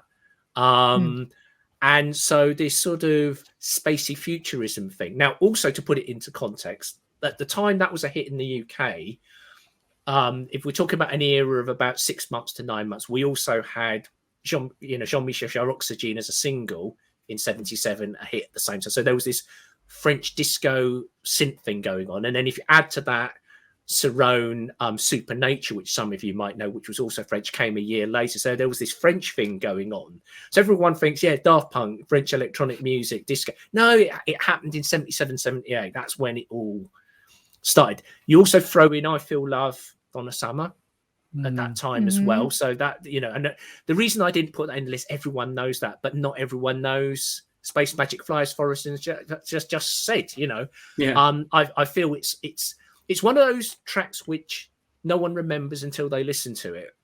Everyone knows Oxygen, everyone knows I Feel Love, but this is the one they always forget about. But I always used to, when I DJ'd, I had the opportunity to, I'd play I Feel Love, Magic Fly, and Sound and Vision by Bowie as a sort of threesome, because they all, you know, fitted, you know, together. But yeah, they were a one-hit wonder. They weren't. I mean, the album Magic Fly is actually pretty good. And then the main guy, Didier Morani, who actually wrote that, he actually left the band later. So the two of the other guys sort of carried on without him, and it was never, you know, never quite the same. So they are in a way restricted to one-hit wonder status over here. But there's another thing actually. I mean, Serena, did you notice the dancer? Yes. Well, actually, boys, did you notice the dancing of it? I mean, I remember being quite struck by that because the dancer is Wei Wei Wong, who was in a dance troupe called Second Generation, who were a UK dance troupe. And at the time that she was in the video, she was probably the most famous Chinese person in the UK at the time. Because she was a TV hostess. You know, she was the hostess on game show. She was always on sort of whenever they had variety shows and Second Generation on. She was on, and she stood out a mile because she was Chinese. You know, when you're growing up in a sort of immigrant family. So my family are immigrants from Hong Kong. I was born in the UK, but in that time, you're underrepresented. You know, you've got racism at school, but obviously you don't see the faces. And it's actually quite important. I mean, I still remember actually talking about the science fiction thing, seeing George Takei's Sulu on Star Trek was one of the most important times of my life, because it was the first time I probably saw a Southeast Asian face on television. And it hadn't, you know, it's all like, oh, someone who's like me is on the television. And that thing of representation, I think it's not always understood, but it's something that I think is very important. Little things like this, you know, a dancer in a video or a character in a science fiction show. It's one of those things, and that's why, particularly if an act is good enough on the site on electricityclub.co.uk, if there's a Southeast Asian act that are good enough, I will go out of my way to feature them. But I think that might be for another show, Serena, if you're gonna have me back. Well, it's funny how you mentioned that, because I feel like it's only until recently that the world is addressing the issues of representation properly. And I mean, there's still a long way to go, but it's, you know, when was that Magic Fly video? When did that come out? That was, yeah, you said 1977? Yes, 1977. So that was that was, wow.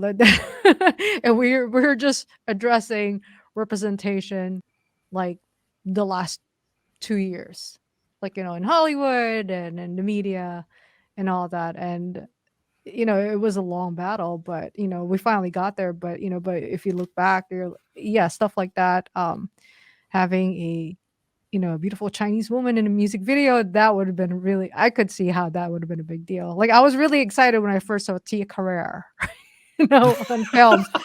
Swing. You know?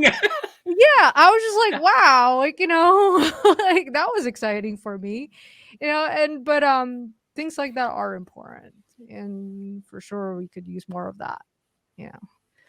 All right, so let's move on. We have like we have a couple more videos. We have like 3 more videos to show. So we got Visage with Fade to Gray. Let's take a look. I love that music video. Like, it's so beautifully done. And you know, even though it was like all low tech because of, you know, technology back then, but just like the whole artistic concept, like, and it's very French. Well, you see, we're back. You connect this whole French thing, sort of like, you know, we've already talked about, you know, Jean-Michel Jarre and Cerrone and Space, and of course, a lot of sort of the more artier people in the UK were quite into French, you know, films, so the art house films. And actually, there was a time around, so that song's late 1980, going into 81 as a hit. But on one of our national channels, on one of the BBC channels, they used to show French films on a Saturday night, and it was the only time you could see nudity on British television as well. The words French film have a specific meaning in British English. Yeah. So the British do have a fascination with that. That's, you know, French things. And I mean, Visage as an act was born out of the new romantic movement around the Blitz Club. So that was Steve Strange, the late Steve Strange, who's the singer, and Rusty Egan, who's since become a friend of mine, who formed a club with Steve and was the DJ. And the idea of this club was you dressed as flamboyant as possible, because it was based around Bowie. It was called a Bowie night originally. And then it sort of moved to this club called the Blitz, which was this 1940s Second World War type thing. British people are obsessed with the Second World War, you know. And again, you know, I've already talked about what happened, you know, earlier, you know, how we grew up. And what you got this bar based around sort of like an air raid shelter, basically.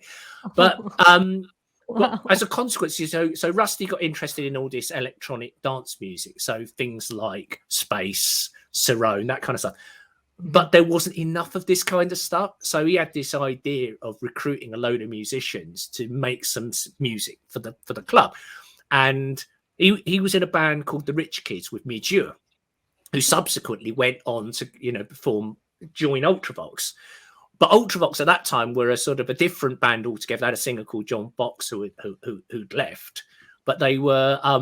But Billy Currie joined the band, and then there was another band, 3 members of the band Magazine, who were a sort of post-punk band, sort of joined in to make the music. But that particular song is not written by Visage as such. So that song actually originates from the Gary Newman tour that we talked about. So in the Cars video, Billy Currie from Visage and Ultravox is actually in that video as well, part of the Gary Newman band. And him and Chris, so he was keyboard player and violin player.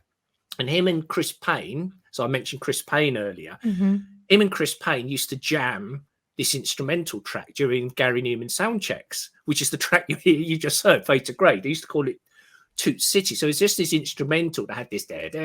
So that's Chris Payne hand playing, a Polymorph keyboard. It's actually Gary Newman's Polymorph, so you can hear it at the beginning. That's that string sound.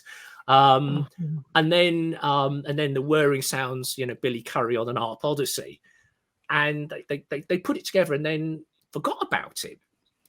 And then when they were making the Visage album, they were sort of, they needed a track. So, so Midge said, "You got anything?" And Billy Currie said, "Oh, I've got this track we did that we never finished off." Gave it to Midge. Midge wrote the lyrics and the melody towards it, did the arrangement. And that's how you've got the track as it is. And if you listen to the track, it's, again, deceptively simple. You notice the drums don't come until halfway into the song. I mean, there's a bass drum in time with the drum machine, but basically the drums don't kick in till halfway through the song. And then there's the crescendo is done by a prototype Simmons drum, the so those hexagonal drums you see in a lot of MTV videos, all that. So it's the prototype version of that, designed by Richard Burgess, and that is taking the place of a crash cymbal, basically. So again, you've got this futuristic sound that you've never heard before on this record. You've got a girl speaking in French on it, and what she's doing is she's speaking the French translation of the English lyrics, and it's all fitting in this wonderful cinematic song, and it's just got this romantic feel. And although it's a hit in the UK, it was actually, of all places, it was a #1 in West Germany.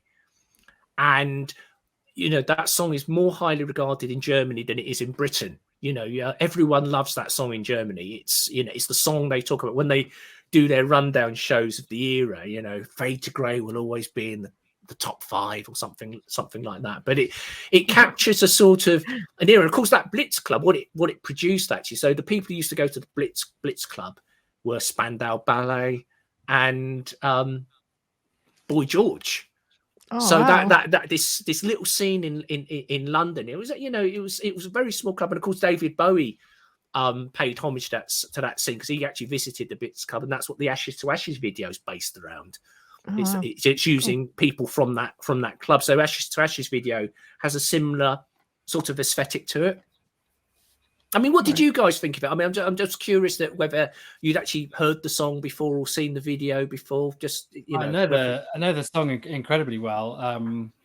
It's I mean, to me, it's always one of those tracks that just stands out as sounding very unique. It has a kind of structure, or maybe it's a bit structureless. That's probably what it is, and a kind of a sound to it that you don't hear an awful lot. That it's the low arpeggiator, I think, that really makes it. And I mean, you were talking about Ferry Corsten earlier. I mean, you do hear that low arpeggiated bass repeated a lot in that kind of music, where it's forming the whole sort of rhythm of the track. But it's a fascinating track. It's the first time I've seen the video, which I agree is a really awesome piece of work. And with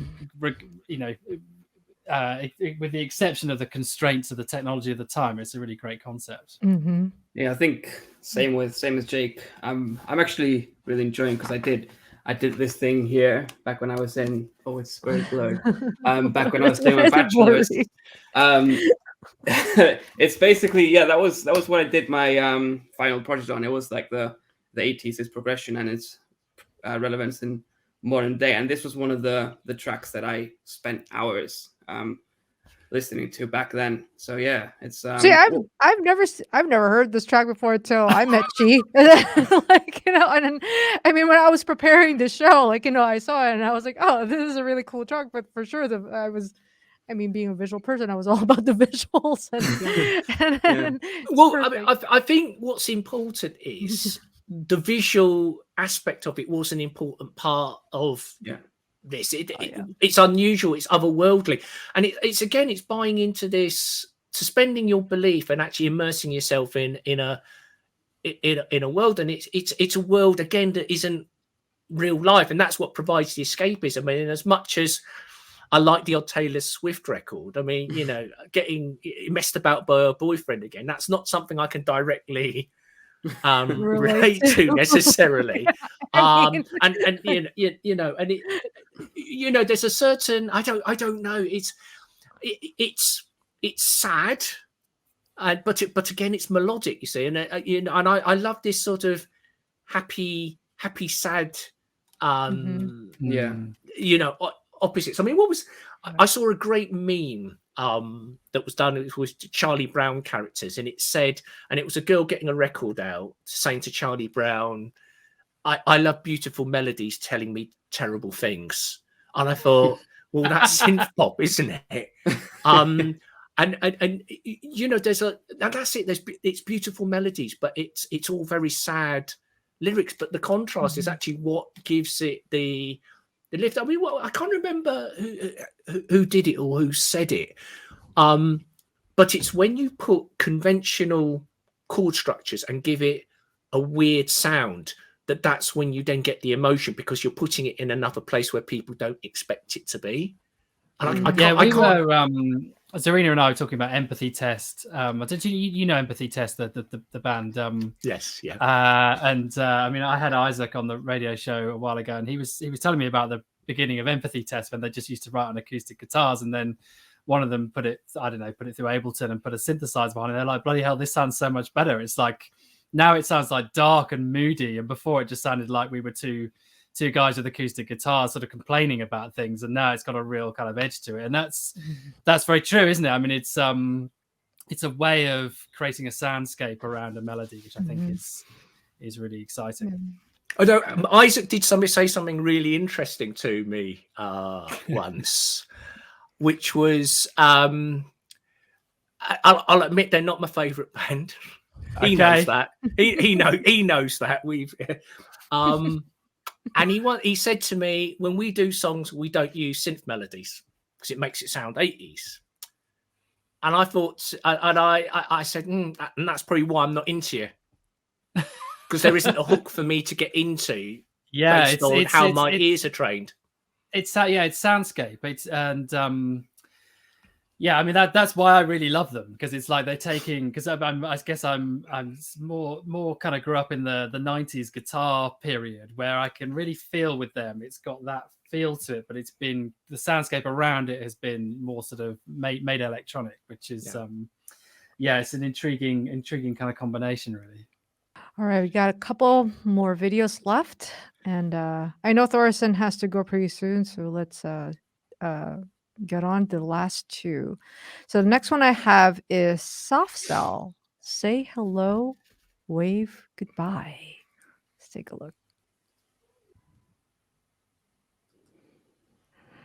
I'm ashamed to tell you that I only have heard the David Gray version of that song before. That's actually the first time I've ever heard the original. Yeah, I haven't heard this. I've heard a few from Soft Cell, but I haven't heard this one from. It's epic. It's absolutely epic. It's brilliant. Yeah. I mean, put it into context. So we're talking 90. That was a single in 82, but it was actually released in 81 on the album Non-Stop Erotic Cabaret. And you know, we joked about albums earlier. You know, even classic albums, they have a duff track on it. Non-Stop Erotic Cabaret does not have a duff track on it. Obviously. A lot of people know Tainted Love cover version. It's the big hit. It's the hit in America. Say Hello, Wave Goodbye is their best song. And again, you know, the video. It's very French influence. You notice, you know, that club. But also, I mean, we have like a French streak. Like the last three videos are all very French. I'm not complaining. And again, to put it into context, at the time, Soft Cell in 1981 were rated higher than Depeche Mode. Everyone thought it was actually going to be Soft Cell that were actually going to be the world superstars, and certainly they were not out of the charts for the best part of, from the summer of 81 till the end of 82. So it was this 18-month period where they were just in the charts all the time. But the success broke them, and they got darker and then imploded. But the formula of what they did, if you actually make it less threatening. So, I mean, the problem with not the problem with Soft Cell. Soft Cell, when they came out, people were scared witless. People either loved them or hated them. And there was a homophobic element to it, obviously, because I know Mark Arman didn't come out at the time. He didn't come out till years later. But there was a homophobic element. I mean, I still remember John Cougar branding them fairies in an interview.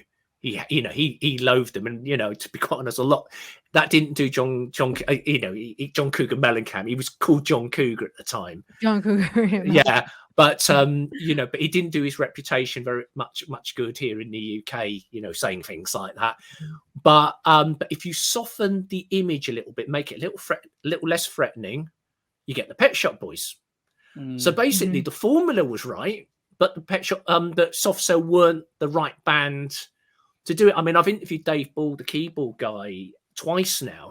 And, we've had a good laugh. These basically said, yeah, no, we were just being bloody minded. When they did gigs, they wouldn't play Tainted Love. Apparently Michael Jackson turned up to one of their gigs hoping to hear Tainted Love, and they didn't play it. I mean, he's so in that video, especially, he's so unapologetic. He's staring straight down the camera. He's not making any apologies.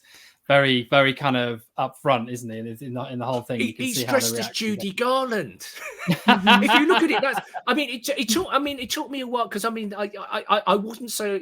For me, Judy Garland is Easter Parade and Wizard of Oz. So the later Judy Garland, which was more the torch singer, I wasn't aware of that until later on when I saw some footage, and it wasn't until years later I realised, bloody hell, he's imitating Judy Garland in that video. And also, if you actually, the song, it is epic. The chorus is just, it does me there. Every time I hear it, I'm like, whoa. And it was, I talked about the Walker Brothers earlier. So Dave Ball had said the idea of that song was to do a synthesizer version of the Walker Brothers.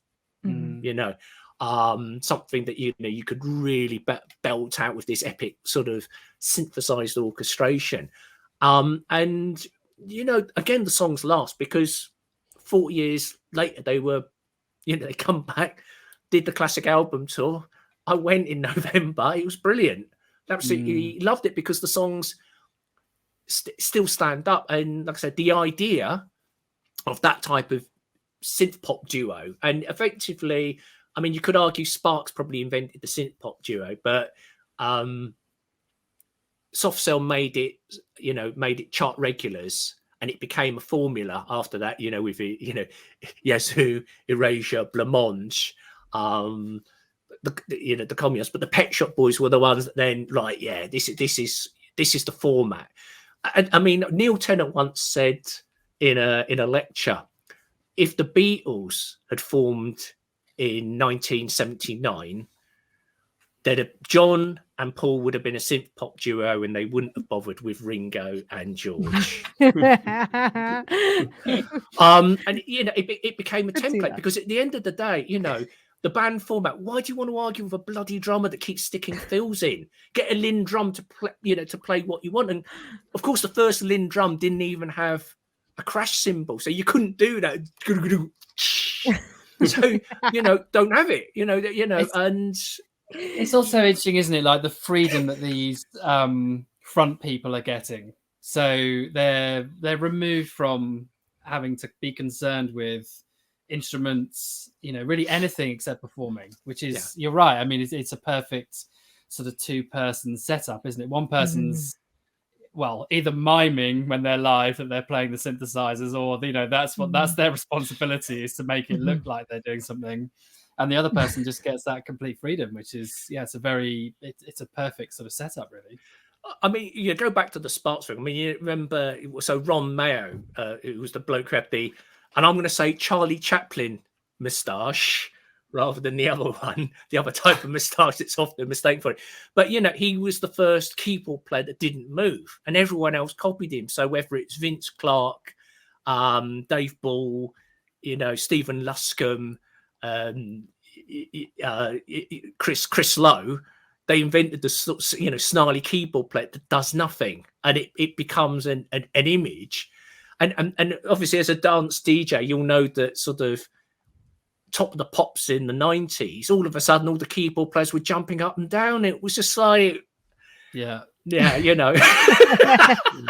Yeah, all right, guys, I'm gonna have to leave you right now because I've got to do some catch up on some work, which actually leads me to a quick goodbye, as I will be taking a short break from ABSYNTH related stuff for the next few months. But I'll be back. Yeah. I'll be back with a vengeance soon enough. It's lovely to meet you in chapter, and all the best with all the work stuff. And no, it's been fantastic to get your insights and inputs. And as an old man, it gives me pleasure when, you know, you've seen some of this first stuff for the first time, and that you can see the quality in it. And that to me, it's sort of like, in a way, as the 15-year-old that was, you know, being made fun of for liking this kind of stuff. It's justice for me that someone like you're finally like stuff like this. Yeah, you're finally cool now. No, thank you so much for joining us, G. I've had such a good time. I've had the best time tonight. You know, just getting all your insight, your stories, and yeah, learning a bit more about the songs that I've heard but haven't really dug that deep into. So thank you for all of that. Serena and Jake, always a pleasure as well. And we will miss you. We are going to miss you. Yeah. You better be better on that accordion so we can get some of that when you get started. You're going to do some practice for us. Actually, yeah, it's all a lie. I'm just taking a break to learn the accordion. I'll try to wear more pink on your behalf. Yeah. Well, Jake's kind of. I don't even know if I have pink. There's a little bit of pink lighting going on up here, but I haven't taken the plunge with the clothing yet. Yeah. Actually, I'd point out in that Soft Cell video, there's all that mauve. And that was all happening before synthwave. Yes, you are right. Yeah. All right. Well, for the rest of you, I will leave you with a few words. Stay smooth, stay sexy, and stay stashy. Until the next time. All right. Bye, Thorson. Thank you. Bye, everyone. See you in socials. Thorson has never called me cool, so you've achieved. It's never referred to me by that word. I tell you what, in all seriousness, it has been quite weird sort of since doing the site that, you know, you do get people coming up and talking to you and stuff, and you know, you know, you even get chatted up sometimes, but because of it, you know, and stuff, you know, it's stuff that didn't happen at school. It didn't even happen at college, and it's been, you know, quite interesting. That sort of like, you know, it's not so weird to be into this sort of stuff. But yeah, no, believe me, it wasn't. It wasn't as, you know, it was a fight. Do you know what I mean? Again, I used the quote, you know, Andy McCluskey used to say, said in a 2009 documentary called Synth Britannia, that, you know, people used to think the equipment wrote the song for you, and that there was a button, the hit single button that you pressed, and, you know, there isn't. You know, you actually have to write the song, and then you have to actually produce it. And yes, it's been democratized. The equipment's made it much easier to and quicker to do stuff, but that can, you know, but I think the essence, some of the soul, which is ironic talking about synthesizers and electronic music, mentioning the word soul, but the soul is actually, you know, is actually what's crucial to it. And I remember a writer called Simon Reynolds, who's a sort of music cultural commentator, saying that ironically the music, this era that we're talking about, that got dismissed for being, you know, cold, what it actually has 40 years on that's quite obvious compared with a lot of modern music is it has got soul. It's not the soul as in Isaac Hayes or Al Green. And I actually say, I mean, Al Green is an artist I do really like. I actually like Al Green more than I like Marvin Gaye, actually. So it's not soul as in Marvin Gaye or Al Green, but it's soul music for my generation, if that makes any Yeah, it makes sense. sense. Like I like a lot of I feel like electronic music, synth music back in the day for sure had more quote unquote soul because of the nuances. Like, when the recording, it's not like I feel like the last several decades, like, the music industry and technology, like really tried to kind of perfect its sound so much to the point that it erased the soul that you're talking about. Like, everything from auto tuning like crazy, and it's funny because I'm a very nuanced vocalist. Like, I wail, like I'm a rock vocalist. So there's a lot of nuances in there. And I did a synthwave collab recently where and whenever it's a synthwave collab, I always just I'll lay down the vocal tracks. Here you go. Here it stems. Do whatever you want. And then like the production, the processing of my vocals turned out so processed that I almost didn't recognize myself. I didn't recognize my voice. I was like, "Is that me singing?" Like, it sounds like another pop singer, But it really like flattened out all like a lot of my vibratos and a lot of my nuances were really perfected. And I understand that's how pop music is processed these days. But even like little things like that, yeah, you lose the nuanced character, and I think that's what It's interesting you that say that, because again, this came from the chat with Dave Ball from Soft Cell, and he said sort of like, modern day productions, you're using auto tune so much that all the singers all sound the same now. Yeah. I even had this conversation with Bunny X, like when they came on interview here. Like, there's like a lot of like homogenized vocalists, like, or vocalists sound really homogenized, like, and then I actually made a post on Facebook not too long ago where I was like, I can't really tell the differences between vocalists nowadays. Like, I can't tell if it's Lord or if it's like, another artist like Lord, or it's like you throw them in, like I don't know, like I can't tell, like I was always having a hard time, and I always get corrected, like, whenever I try to guess like who the artist is. But that's kind of how bad it got. Like, back then in past several decades, it's like the 70s, 80s, 90s, even early 2000s, you can still tell who's singing. Like I can tell if it's Dolores O'Riordan or if it's you know Enya Bjork. Like, there's characteristics, like, that really define, like, certain decades of music. But now I can't tell. Even producers, no way. Like, I can't tell who produced, like, the song or whatnot. Have you heard any of the new Diana Ross stuff that came out last year? No. Okay. There's a it got played here, but I couldn't tell it was Diana Ross. They'd auto-tuned her to the point she no longer sounded like Diana Ross. And I just thought, Wow. Is this really what's happening with modern music? You've actually got to auto-tune someone like Diana Ross. And a lot of it's squashed now to the point where everything's based around the vocal and this fat beat. And the nuances, I was talking about melodies, but not only melodies, but the counter melodies, because that's what Vince Clarke's really good at. The counter melodies in Erasure and Yazoo and early Depeche Mode, the counter melodies are what's forming the chords, because he's doing monophonic programming. And that's quite clever, actually, to structure it like that. But now it's just sort of, it's just there's this sharp, fat vocal and this fat beat. And it's just, I don't know. I sound like an old man when I am, but honestly, I don't think,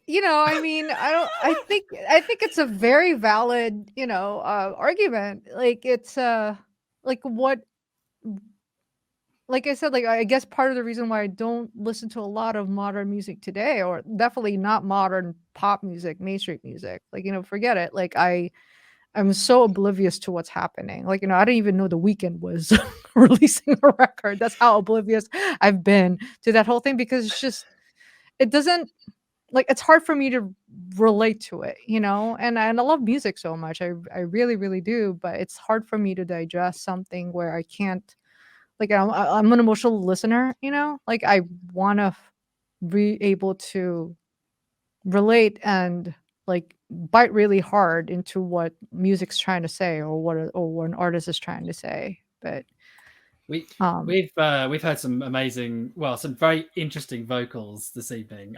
Something I've been thinking about as we've gone through the songs, because actually, if you just take that Soft Cell track, I mean, at the beginning, his vocal is all over the place. It's slightly out of tune, it's loud, it's soft, and then at the end, he's really belting it. He's really hitting the notes, and it really kind of progresses.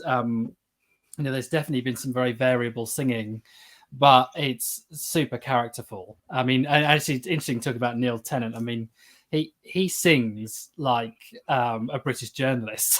It's really funny. You hear his voice; he's got that sort of slightly superior tone to his voice, doesn't he, when he sings? I mean, that was it. What I think Neil Tennant or Chris Lowe might have described Pet Shop Boys music as for the kids that like to sit at the back of the class because they knew it all. You know, and his tone of voice is fantastic. And I'll be honest with you, to an extent, that was one of the reasons I liked OMD. Yeah, because I know what Enola Gay is.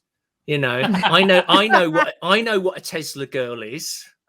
So this was before Teslas were cast. You know what I mean? It was, Yeah. I mean, I remember one clueless journalist goes, OMD and making up words. What's an effing Tesla? And I'm just thinking, oh, you stupid idiot. It's, Nikola Tesla, alternating current idiot, because I knew that sort of stuff. And again, it's back to this pedestal thing. It's sort of like, does the music, it should lift you, it should make you aspire to something, not think, yeah, my life's as rubbish as yours, so yeah, no, we'll all, this collective depression that comes with modern day Depeche Mode, which I'm sure we'll come on to later. But with The Weeknd, The Weeknd are about, and I don't like all The Weeknd stuff, but the synth poppy types tracks, they've touched a nerve with me. They've hit me. I mean, remember when Blinding Lights came out? I was made aware of it by Queen of Hearts. So that's Elizabeth Moorhew, who's made a few records that we've reviewed on the site. So and she just said, she goes, "Chi, I think you're gonna love this," because she knew what I was into. I listened to it, and the first thing I thought of was Aha. And then I sort of thought, well, actually, if you talk about ringing melodies, that's OMD. And then OMD got those sort of melodies from Kraftwerk. So to me, it was about a modern version of classic synth pop. But then I saw all these things that were going, it's stealing from synthwave. And I goes, no, it ain't. It's a 40-year-old form, if not longer. It's dating back to Kraftwerk. What on earth are people talking about? And then, I think Save Your Tears I loved, because I thought, I remember loving the Brit Awards performance where, he was sort of pretending to play an air synth. And the thing was, I really related to that because I've been doing air synth since 1978. Particularly along like most of you play air guitar. I did, air synth. So I could. And I actually related to that moment. So there was a sort of teenager in me that sort of thought, The Weeknd sort of, I can relate to that. And then I remember my sister, who very rarely listens. We used to go to all the synth pop gigs together. She's not into synth pop now; she's into New Country. But wow. she messaged me and said, "I've just seen The Weeknd on the Brits, and." He's turned into Johan Bäckström. Now, Johan Bäckström's a Swedish synth pop musician who actually is very influenced by Vince Clarke. So what basically my sister was sort of half joking about was saying, Save Your Tears sounds like Erasure. And it does. Again, it comes from a classic synth pop thing. And then in the new album, there's a track called Less Than Zero. And that is right up my street. That is melodic synth. And there's a bit of acoustic guitar to give it some sort of groove. But basically, it's a melodic synth pop song in the tradition that we've just talked about all night. And you know, it's not synthwave. It's we're going further back than synthwave. Yeah, I'm very ambivalent towards the weekend debate that seems to go on social media. It's like in guitar music at the moment, everything is Springsteen orientated. You know, you've got Sam Fender in the UK. The Killers have sounded like Springsteen for a long time. There's nothing wrong with it. It's a brilliant sound. It sounds massive. It sounds incredible live. You know, those songs have real stories behind them, and you know, great lyricism. And I feel very similar in this. If anyone out there writes a song as good as Blinding Lights, and you know, that's just an incredible track. And I think everybody who listens to it for the first time, if you didn't know who it was by, it immediately kind of grabs you and lifts you up. So yes, it's now got 2.5 billion plays or whatever it is on Spotify, which probably means it's done its time. But I'm fairly ambivalent towards the debate that goes on, to be honest. Hey, I saw enough of that debate. I do think it's quite funny, the whole thing about, you know, a lot of synthwave musicians, we need to target weekend fans. Because no, but weekend fans are into pop music. And the thing is, in the wider context of the Weeknd, it's a pop group. It's or a pop act, and you call it a group once you throw Max Martin in, and I've forgotten the name of the guy, but there's a Swedish industrial guy that's involved who's actually they've got Ingrosso and who's the other one? The two house producers from the Swedish House Mafia on his latest record. I'm like, my God, what are these people up to in Scandinavia writing these pop records? Well, the thing is, you see, the Swedish side of things, I'm a big fan of Swedish synth music, the modern stuff. They're actually the purveyors of modern synth pop. Talk about The Knife, Karen Park. I love The Knife. You know, The Knife. You know, there's a whole you know, load of them from Sweden. There's the Swedish melancholy they tell you about because it's dark nights, they feel really miserable. But the Swedish folk tradition, which is melodic, which is the ABBA tradition, you know, singing your hearts out and all that kind of stuff, that is what then permeates into their synth music. And then you know, and that's why it fits in with sort of exactly what I'm into, you know. And then they sometimes give it the sort of darker. So it's Oscar Holter is the writing partner. Now he's from he's from an industrial band. And I'm trying to remember the name of the industrial act he was in. Well, I'll have to leave it out. But yeah, no. So you know, so he's from an industrial. I'll plug it in later background. when you find it. I'll plug it in later. Yeah. But it's like was it Carly Rae Jepsen? You know, her records are mixed by one of Skinny Puppy, who's the Canadian industrial band. So there is an edge to this kind of stuff, which I don't think people understand. And you know, so there's complaints that you know, the melody of Blinding Lights is simple. Well, if it's that simple, you guys go and do it. You know, right. And then there's it needed 5 writers. Rio by Duran Duran had 5 writers on it. Slow Motion by Ultravox had 5 writers on it. Well, you know, producers now are like band members when they work on a project. I heard a podcast with Stephen Hague, the American producer who did a lot of British synth pop, and you know, he did Pet Shop Boys, Erasure, Communards, OMD, New Order. It's everything that we've talked about tonight.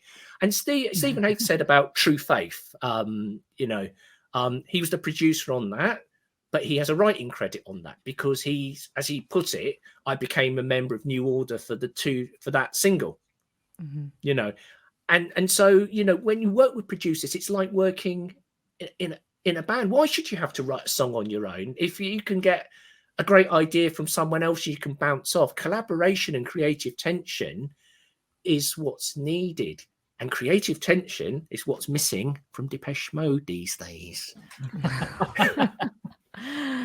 Well, speaking of Depeche Mode, we have the final video tonight for Halo. Let's take a look at Halo and then let's continue trashing Depeche Mode today.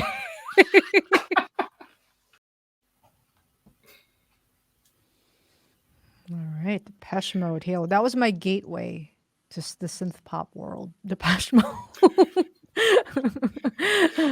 Thank you, my big sister, to my big sisters who've been. Yeah. I mean, At least. I'm Go ahead. Sorry. sorry, Serena. I'm interested in with you guys. Obviously, you know what your take on Depeche Mode is, being much younger than me. Because as an old man, I see them as this electronic group that turned into this horrible rock group, and they, you know, and but it's not even just because it's rock or more rock orientated. I just don't think the songs are as good these days. Because I mean, you know, that's album Violator, which halos off. I mean, it's brilliant. That song is fantastic. But I think, like a lot of Depeche Mode fans, I stuck it out in the hope that actually they might do something as good as Halo. I mean, everyone goes on about that Songs of Faith and Devotion album, and I like 3 songs on it. I can't, you know, a lot of people rave about it, but to me, it's sort of like that's where it all goes rubbish. You know, the drugs made them lose their sense of humor, because you know, look at the Halo video; it's funny. It's got a glint in its eye, and then after it, I mean, you know, I don't know. That's my take. And I stuck it out till 2017, and when I saw them in London Stadium, I just thought it was like one of those boring, uninvented shows. They'd literally just taken their arena show, put it inside a stadium. So there was nothing really going on. And when you're half a mile back in a stadium, you're like, what you know, you're not good enough to just play and it will be great, because that's one of the problems with Depeche Mode. There's no natural musician in the band, because the musician who was in the band, Alan Wilder, was the one who left. He was the one that can play. And I've, you know, interviewed him 3 times. And we talked about Halo, and Halo is, you know, effectively like a cut up. So the drum loop is a Led Zeppelin sample, but it was from a rap record, so it's it's third hand already. The string sounds from a classical record. There's bits of guitar on it, so it's got a sort of gothy rock edge, but it's not rock. And you know, one thing that Alan Wilder does say about Violator, despite everyone saying, "Oh yeah, no, that's when they're heading towards the, you know, the rock and guitar thing," but he said Violator actually is still a very electronic record. You know, he's told me, and he said it's very programmed. It's made in a way that people think it's a lot more, you know, quite organic. And obviously, you know, Enjoy the Silence is a fantastic record. I didn't choose that because everyone knows it, but not everyone knows Halo, because I think Halo is up there. It's probably in my top 3 Depeche Mode tracks. You know, honestly, Violator is one of my favorite records ever, but I don't think I really listened to them that intently after that. Okay, so you're more or less the same as me. So I listen, but then like Violator and Music for the Masses, I think were like okay, but those are the ones that I'm super familiar with. But I like the others, I didn't really pay attention so much, only because I also kind of like, it was just a timing thing. Like I got more into industrial music and metal actually. Like I got into 9 Inch Nails and Perfect Circle and Tool, like, you know, that went in that direction. But to this day, I would say Violator is still one of my favorite records. I think it's one of the strongest ones for sure. The rest didn't really. I don't know if I actually paid attention to the rest, or I haven't. I don't remember if I ever did. But I mean, that's my take. As a DJ, I was very much a tech electro house DJ for sort of peak time sets, and I would imagine most of the tracks I've played had some influence from artists like Depeche Mode. And always the interesting thing for me is that at that time they did that massive re-release. I don't know whether you remember 2002, 2003. It was loads of remixes. They had all the big tracks remixed. But there's an amazing Timo Maas remix of Enjoy the Silence, which is really brilliant version of it. And that was actually my gateway to knowing the tracks rather than the other way around.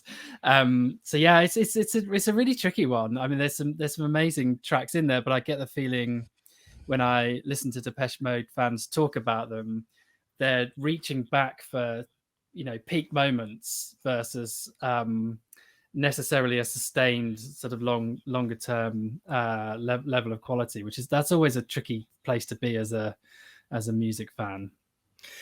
I mean, I guess I've got to be careful what I say, but it's become more than just being a music fan. It's almost like a religious cult. Is the best way I can okay. describe it.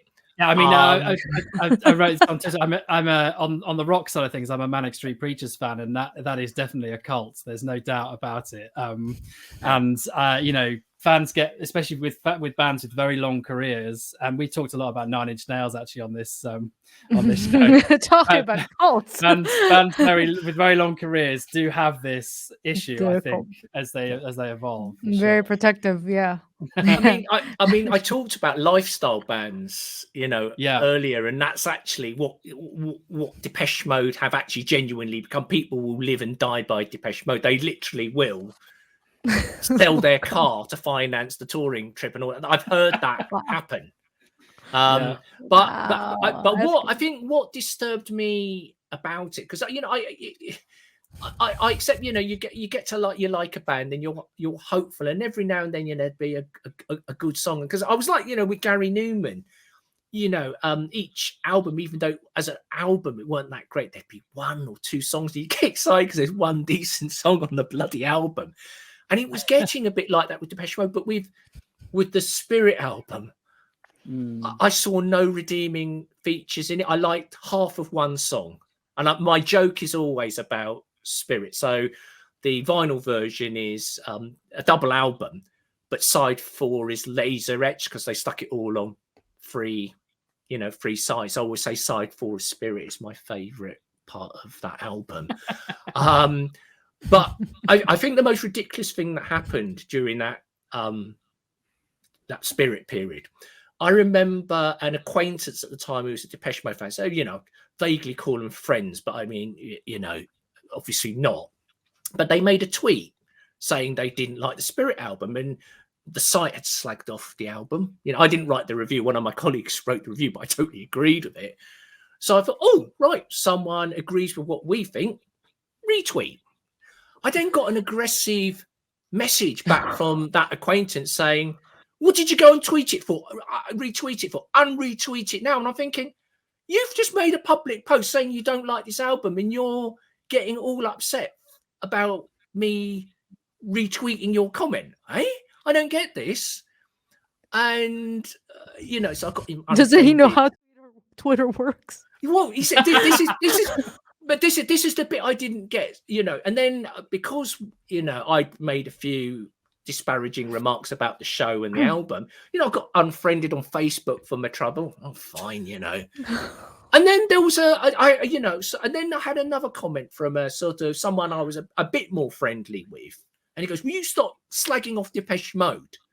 And I said, "But that show's rubbish at London Stadium. Come on, you were there, you saw it." And he goes, "Yeah, it was crap, but you can't say Depeche Mode are crap." And I'm like, "What?" And I said, "But it's not just this show." I said, "The Birmingham NEC show in 2014 was crap." And he goes, "Yeah, I was there. It was crap." And I go, "Right, okay, so what's got, you know, but you can't say Depeche Mode are crap." And I'm like, "What?" And I'd had enough of them. I got to be honest. I was getting sick of this, them being sycophant. We start like we're ending the show like trashing Depeche Mode. This is gonna be great. I love it. Well, the thing is, make it. The thing is, right, it will make it viral. You know, they'll say that twat cheese sort of like slagging Depeche Mode off again. Will he ever stop? Yeah, you just gotta clip up the video and put it out on Twitter, Zarina. I think it'll go everywhere.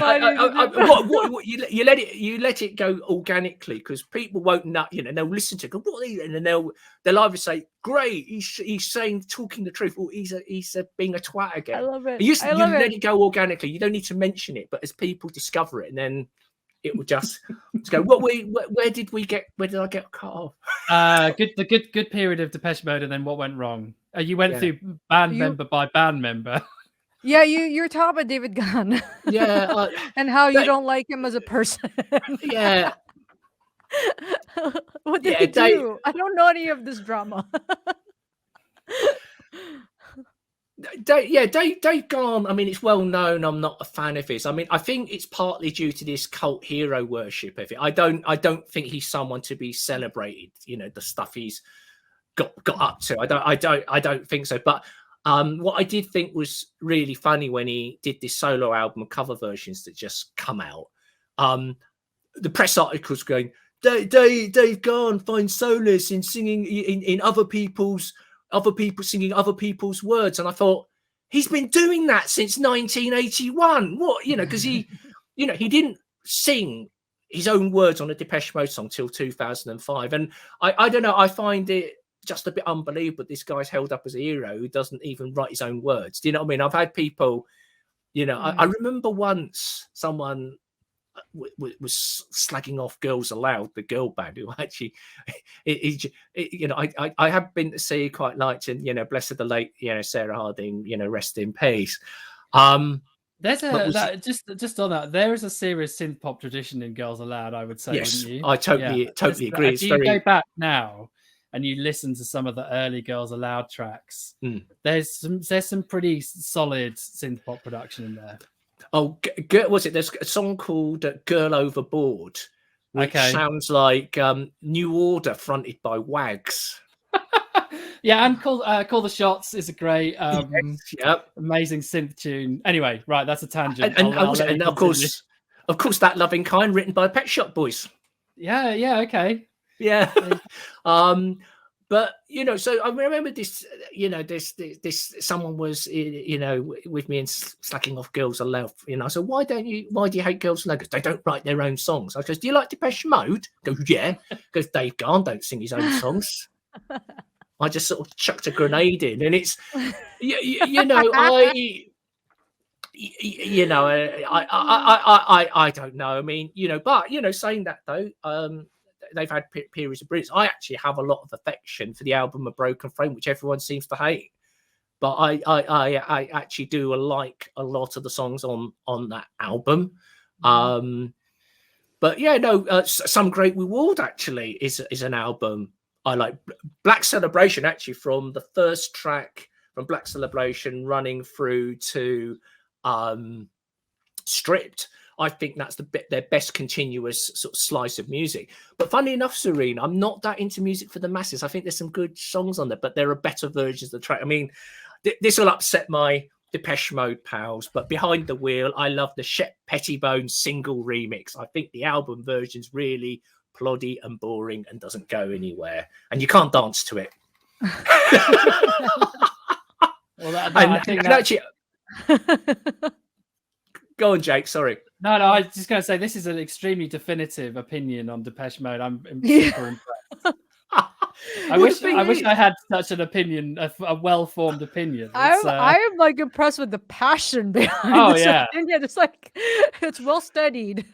Yeah, I mean, I remember when I made the comment among my own friendship groups about you couldn't dance to the album version of Behind the Wheel, and then this friend sort of says, "Since when had Depeche Mode been about dancing?" I said, "That's rest my case."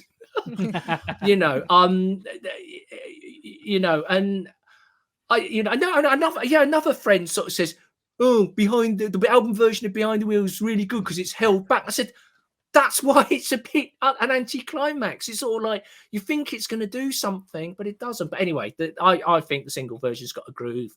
I really like it, and the Depeche Mode fans hate it when I say it's the best version of Behind the Wheel ever.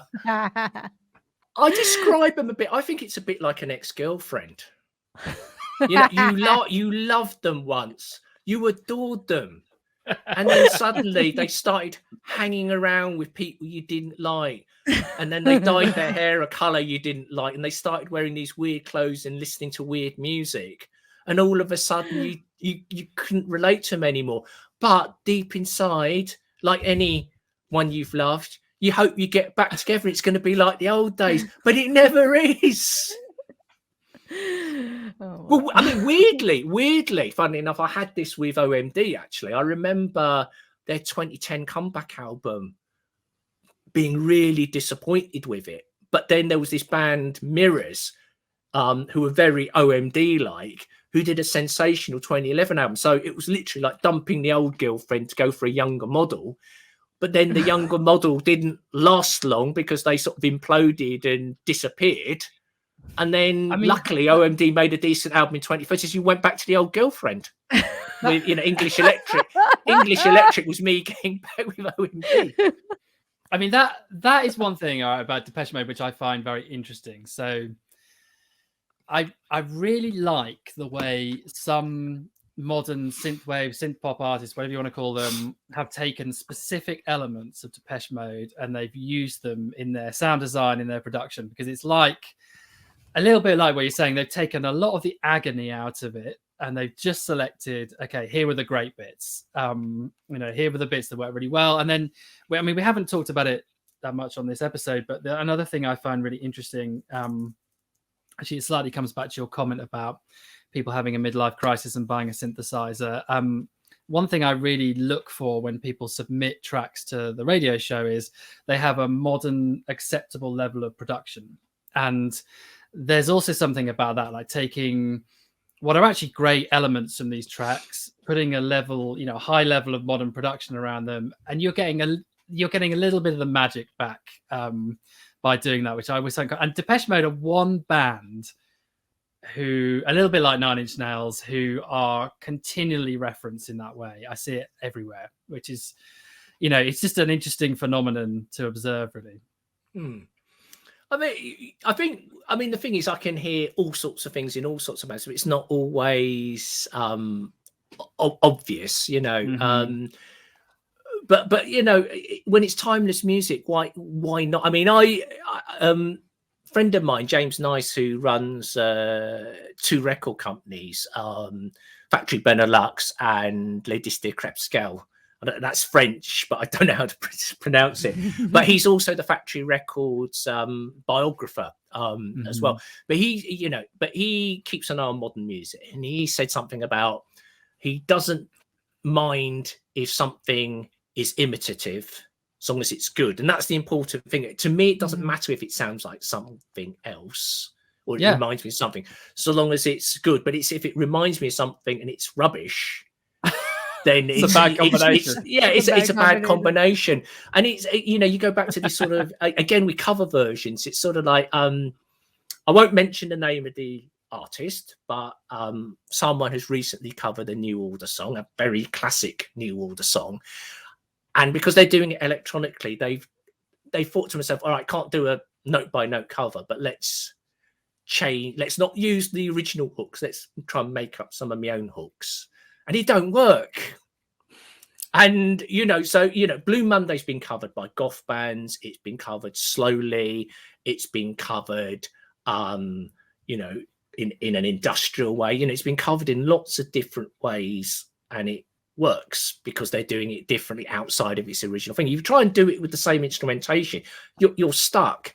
And if you try and add your own melodies in and they ain't great melodies, it just end up with a not great cover version. They'd have been better off doing an out of genre cover version, and Glenn Campbell maybe, I don't know, but do you know what I mean?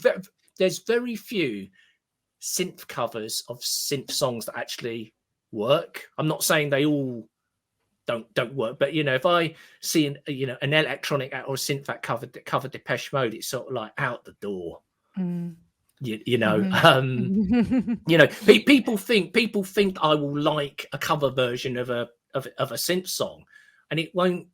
My ears will prick up if it's Scott Walker or Glenn Campbell, or something like that. I don't see the point of covering a synth song with synths. I just, I've done a bunch of covers myself, but it's like I've always preferred taking music that's not in my genre or that's not like close to what I would normally do, and then give it it's, you're supposed to exercise like kind of like, how do you think outside like the paradigm, how do you take something and make something new? But I never, I would agree with you on that. Like, I don't see the point of covering a synth pop song with synth within synth pop. It's like that's not gonna. I think this You're can like- be sometimes. I mean, I think I surprise people with my love of other types of music and my knowledge of other types of music. So I can think in that way, but I do when I'm talking to some people, not all, but some people who are into synth, they only know synth music. That's all they listen to. I remember one guy who used to write for the site. I asked him to review an album. You know, he wanted to contribute and all that. I says, "Yeah, I want to have a go at this." And it was some witch house, if you remember the witch house subgenre. Yeah. And he said, "No, I'm not going to do it. It's got guitars on it." And I went, "But most of it's electronic, but it's got guitars on it. I only listen to completely electronic music." And I'm like, "What?" and you know, I mean, you know what we do on electricityclub.co.uk is it's electronic based. That doesn't mean if it's got a guitar on it, it's out. No, you know, mixing some different textures. I'm up for that. But yeah, I sometimes think some, not all, but some people, whether they're fans or musicians, live in a very narrow bubble of reference. So yeah, when they're covering, they may not think about covering, you know, a Scott Walker track or a Bacharach and David track or anything like that. I mean, you know, the synth covers that have worked of synth songs have generally introduced something different in. So when Michel covered When in Rome's the Promise, and I think you guys will probably know that from Napoleon Dynamite, but because they were two girls covering it, it was electronic. But because two girls were doing it, it was suddenly very different. It was no longer this Walker Brothers meets Ultravox type of song. It became a girly synth pop duo doing a song because they'd lighten it up. They didn't have as heavy an arrangement for it. So it became a synth pop thing.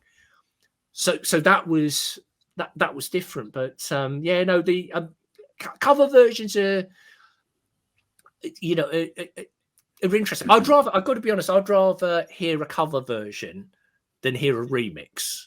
I mean, I'm very anti-remix isn't quite the thing, but I find the whole remixing thing quite tiresome. But Jay, you as a dance DJ, you must be quite, you know, quite fascinated by remixes in that sense. Yeah, it's an interesting world, all of that, because certainly when I produced dance music, I had some very interesting stories about remixes. There's actually a great Pet Shop Boys remix of Miracles. Do you know the track Miracles? Yeah. There's a great Eric Prydz remix of it, and it's a brilliant piece of production. But effectively, what he's done is lifted one of his other tracks, stuck the vocals over the top, and changed some of the chord progressions so that it works. And you hear a lot of stories about that. And you know, they'll take the fee, $5 or $10 grand, whatever it might be, you know, to have a reasonable DJ producer remix against it.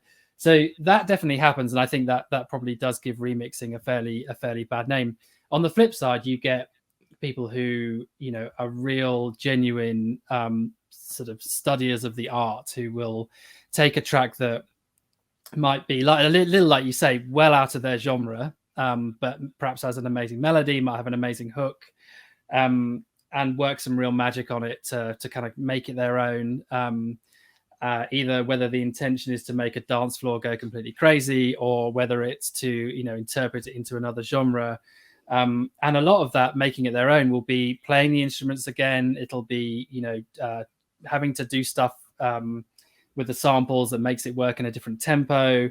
You know, there's some incredible techniques that you see applied to remixing, and the sheer quality of some modern remixing is so high that I think it's quite hard to break into, you know, some of the top remixes that exist, especially in house and techno. But yeah, I mean, it's an art form in itself. It's one that's very easy to do badly, just like cover versions. And I mean, I agree. I think there's a couple of things I'd add on the cover version side.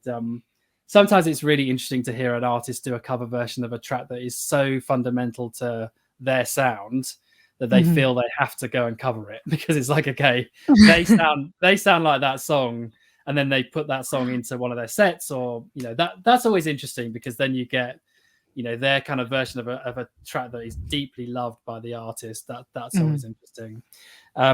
And then I agree. I mean, it's always super interesting to hear someone do something different with a track, and that's so important. You've got to, whether it's your vocal is very different, or you're slowing it down or speeding it up, whatever you're doing. If you're not doing something that stamps your own print on a cover version, it's very difficult to kind of pick it up and think, okay, this is something really interesting and different. So yeah, interesting to get your take on that for sure. Yeah, so that was I don't know about you, Jake, but I'm so saturated with information. Like my head I am. is about to explode with like all of this like historical like information and like a lot of these awesome stories. Like you're quite a treasure trove of information, and thank you so much for joining us tonight. And spending time with us. This is really awesome and so informative and so rich, and it's like I've learned so much tonight.